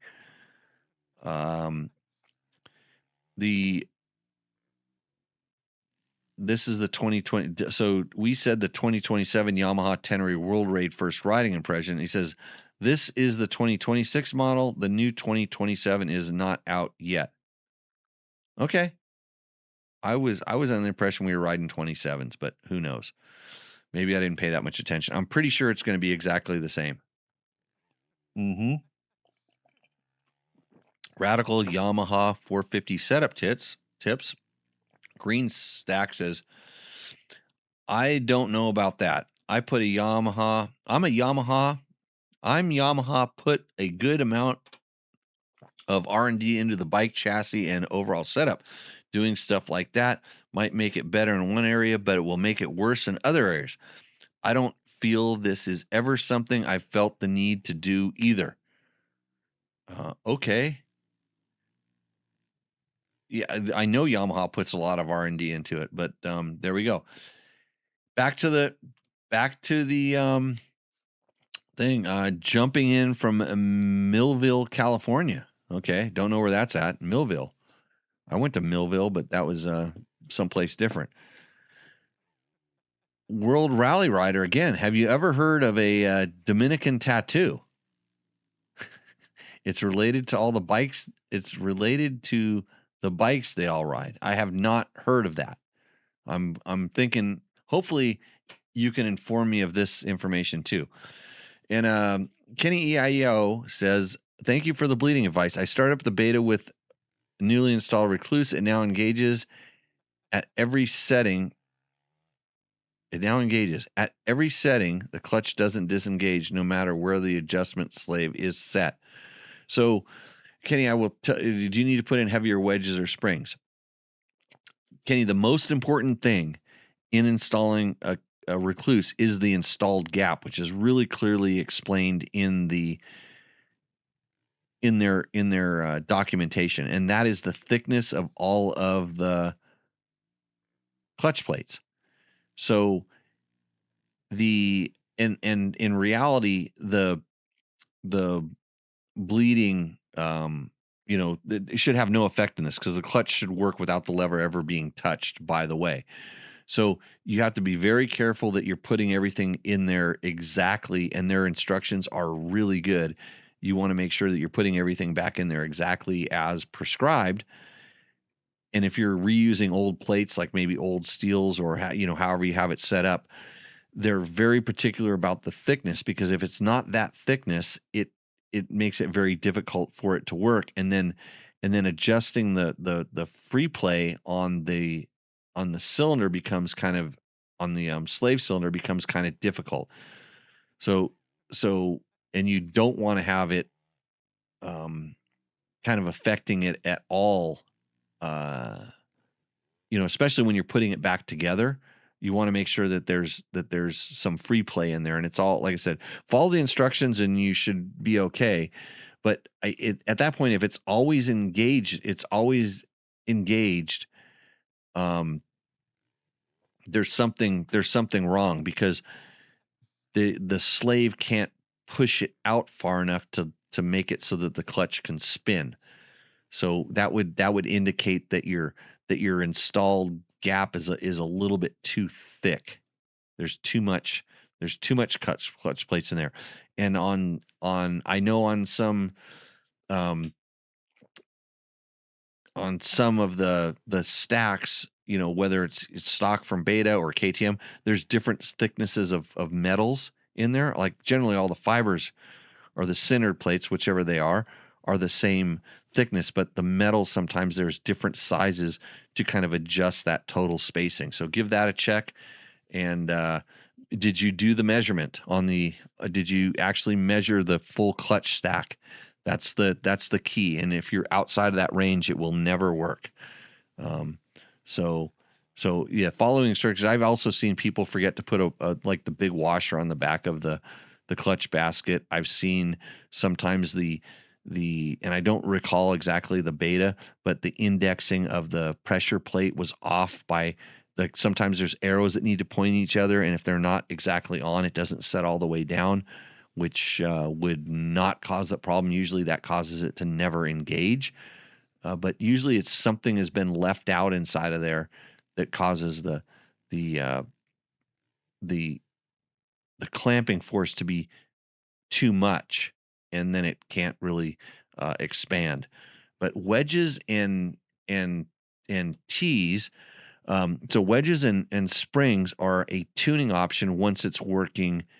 Once it's functioning properly, then you would use wedges and springs to adjust exactly how it works. The only other thing I could think of is that your idle speed is so high that it's never allowing it to disengage. I've seen some people do that as well. Their idle speed is high enough to where it's spinning, and then at that point, if you like that idle speed, you could use adjustments to fix it. But I'm gonna try. Is it true Jake Clark is the greatest racer of all time? Don't know. I don't think it's true. I don't even think Jay would say that is true. He may be the greatest YouTube, TikTok, Instagram mechanic quick tip guy of all time. And that guy can get a single bike in more magazines and get more press out of a single bike than anyone else. He's done it multiple times. I've ridden him. And so let's see. Kenny says it does have a race map plus 100. Don't know what that means. Race map in his Beta plus 100. I don't know. Yeah. Everything race scares me. Just kidding. Okay. What else do we have? Kind of went off the reservation. Yeah, that was a little video from a dirt bike test. Let's see. So I was really considering a Honda CRF 300L, but I really love the Kawasaki. And he's talking about the proof you don't need a $12,000 race bike. And I have been watching videos and reading through AI reports. Ooh, AI? Hold on. Let me ask AI what it thinks of your question. Overall, the KLX 300 wins in my opinion. However, the KLX 300 seems to die a lot in this video. Is that normal? Would this also happen with the CRF 300L too? Yeah, you got to consider the rider. So Trevor Hunter is riding skills, especially his clutch. He likes to drag the brake a lot, so that makes it harder for him to control the clutch, and therefore he stalls more than I would. Just saying. So I don't think between those two bikes you're going to find a noticeable performance difference in the way that the clutch works. He was riding it in extremely technical stuff with stock gearing. Stock gearing is relatively tall. Therefore, the bike might have a tendency, the bike or any bike in that category would probably have a tendency to stall a little bit more. Yeah, Kenny, the 100 more RPM and idle speed should not make a big difference. But maybe try dropping the idle down to where it'll barely just idle and see if it disengages at that point. And then we can go from there. But like I said, number one, the gap of the clutch plates, the what they call the installed thickness or installed thickness of the plates, and then number 2, potentially idle speed. Barn Cycle on our Ultimate 300 2-stroke off-road bike build says, first ride on a rebuild, got all the parts from South Bay and all was well. I would say this bike is way better now. I got the upgraded crank seal on the clutch side, and between the power valve cover and new top end, no longer sucking tranny fluid, and the TSP tunes, the bike is around 30% better. The bike was already awesome, but now it's crisp. My one and only complaint is that I expected the easy clips for the wrist pin with the TSP top end, and I got stuck with the old style. Had I known that, I would have paid extra for them. It's high, but worth it if you want top performance out of your $11,000 machine. Okay. Easy clips for the wrist pin. That's not going to affect performance, but it's really a bummer when those things fly down into the bottom of the cases when you're working on it. Don't ask me how I know. Inner Shield said, this video is for the 2026 model on my 2027 Yamaha Tenere World Raid first riding impression. I was at the event in Idaho, and this is the 2026 model. The 2027 is not out yet. Apparently, the people in this video are idiots, or whoever posted it is. Well, I'll take that. So now that's 2 people that are telling me I'm an idiot. I wanted to be the first out with the 2027 video, even though I was riding the 2026 model. I'm probably just going off of I honestly did not check to see whether it was 26 or 27. I just assumed, so bad on me. The people in this video, that would be me and my wife, are idiots. That's nice. So I assumed, because usually the bikes, because I just rode a 2027 Yamaha YZ250F, and I'm pretty sure that was a 2027. I'm kind of sure, but the best thing is that when the 2027 videos start coming out, ours will have so much more views than anybody else's that we'll just search really high. But thanks for doing that. I hope you reported us to the YouTube so that I can get banned and then I don't have to do it anymore. That would be awesome. Kind of like this podcast. Maybe if you report this podcast, then I won't have to do this anymore. But anyways, that's about it. Trevor didn't call in. He was supposed to. He was going to talk about the video that we did. Okay, I'll let you know when I can come on. And I haven't heard that. So that's it. In other news, I don't check out the t-shirts on they're just t-shirt drops, by the way, and once they're gone, they're gone. Like, you can't get any more. So just so you know, if you like one, don't wait, and just keep saving your pennies. I'm going to do a segment. I think I'm going to do a segment on if I had if I had $100, what would I spend it on? And it might be one of these t-shirts. You just never know. Okay. What else did I have in my notes of things to go over on this? Oh, Rooster Endo, brought to you by Taco Moto. I forgot about this. Guess what? Paul is a winner. This is Paul's bike because, this is a 2021 KTM 250 XC TPI. Aftermarket stuff is a Scott steering stabilizer. Hold on. Somehow the type went off the page and now I can't see anything. Let's see if I can fix this. I have no idea why this happened. Okay. Scott steering stabilizer top mount because I don't like high bars, S3 foot pegs, a Chirby skid plate, FMF silencer to get the spark arrestor, front tugger strap. There we go. Tugger straps. Rear strap is also a homemade. Well, that's not good. You should, so with your Taco Moto $100 that you're going to win, you should buy the tried and true 100% authentic Tugger rear strap. Enduro Engineering front handguards that mount to the lever perches. Dingo's thick plastic upper fork guards. Testing some cheap tires that work fine. To get some more low end, it has an RK Tech head. Moved one of the fuel injectors into the reed cage. and put a JD piggyback tuner to give it some extra fuel where it was lean.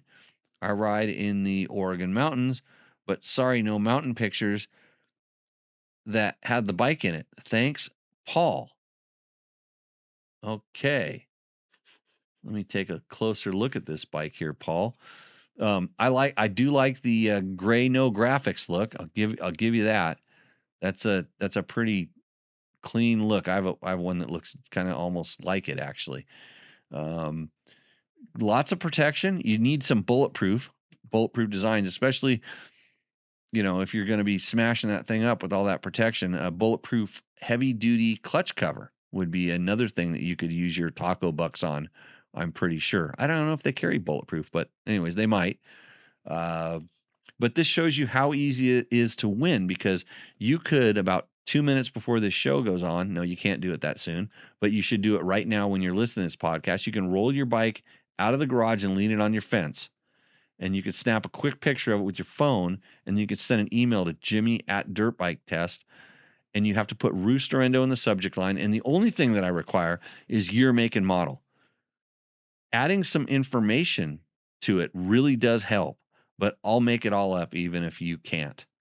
So there we go. Paul, here's how this works, by the way. And Paul is Oregon Riders. That's my bike. Sometimes you just win for showing up, especially when you're in the over 60 class. Well, our over 60 guys didn't win. They got second. So I always say second ain't shit. That's what they told me my whole life. Yeah, so that's your bike and you're a winner. And here's what you got to do now. You have to remind me that you won. So you need to reply to the email that you sent in and say, hey, look, I won Roost or Endo.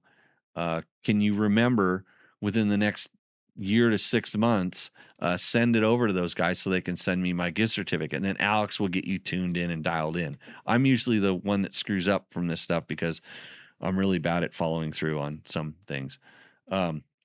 Okay. And he just saved himself. I have a chain guide tab protector on there by Bulletproof. Yes, that's a must have. Especially when you're talking about protection, just like those little chingaderas I kind of showed on the thing, the Brembo guards for the levers. This is the same thing. You do not want to snap that off on your chain guide. You don't want to break that sucker off. So, hey, good for how'd you time it in to be the only one on this show? That was good. I mean, because we took a week off. My bad, because I'm an idiot. Because I was out riding a bike that doesn't exist yet, but I actually did that twice. So, what else do we have going on in this show? I can't really say. So, Paul, your winner. Thanks. That's a nice bike.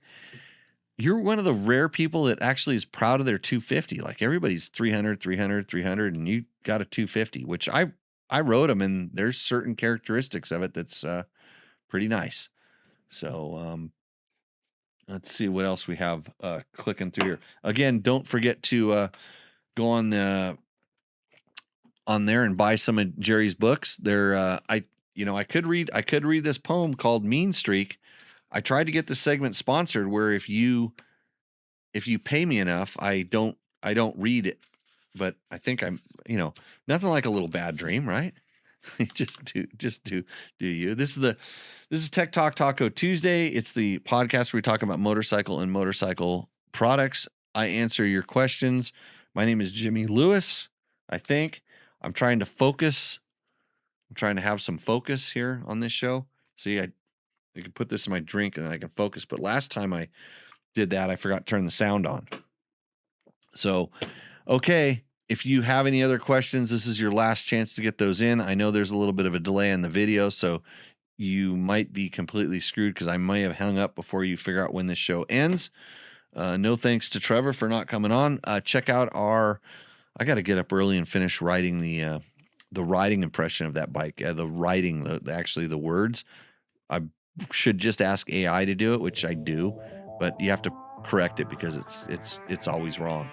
But again, Hot Shoe Hall of Fame. The dates have been save the dates. I think it's pretty much the first week in February. It's in conjunction with the Mecum auction, which is really cool.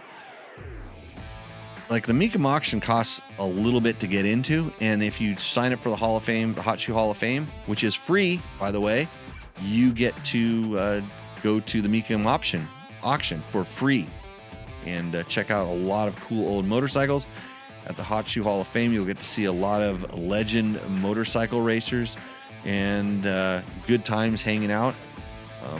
Some bench racing sessions that go on, and it's not a formal thing. We have a go-kart race.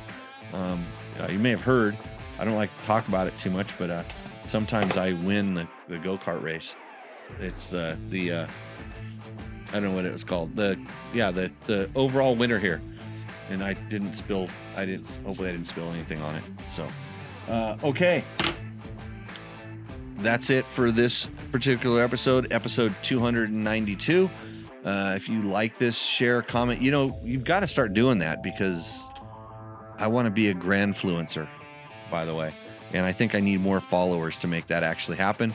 We are a rare breed. We are dying off. And if you don't support us, we can't have a whole lot of money left in our bank account to give to someone that I don't care anymore because I'm already dead. So with that, everybody, I will see you out on the trail. Cheers from the Dirt Bike Test World headquarters. And now I have to figure out how to turn this stupid show off. I know there's a button for it someplace.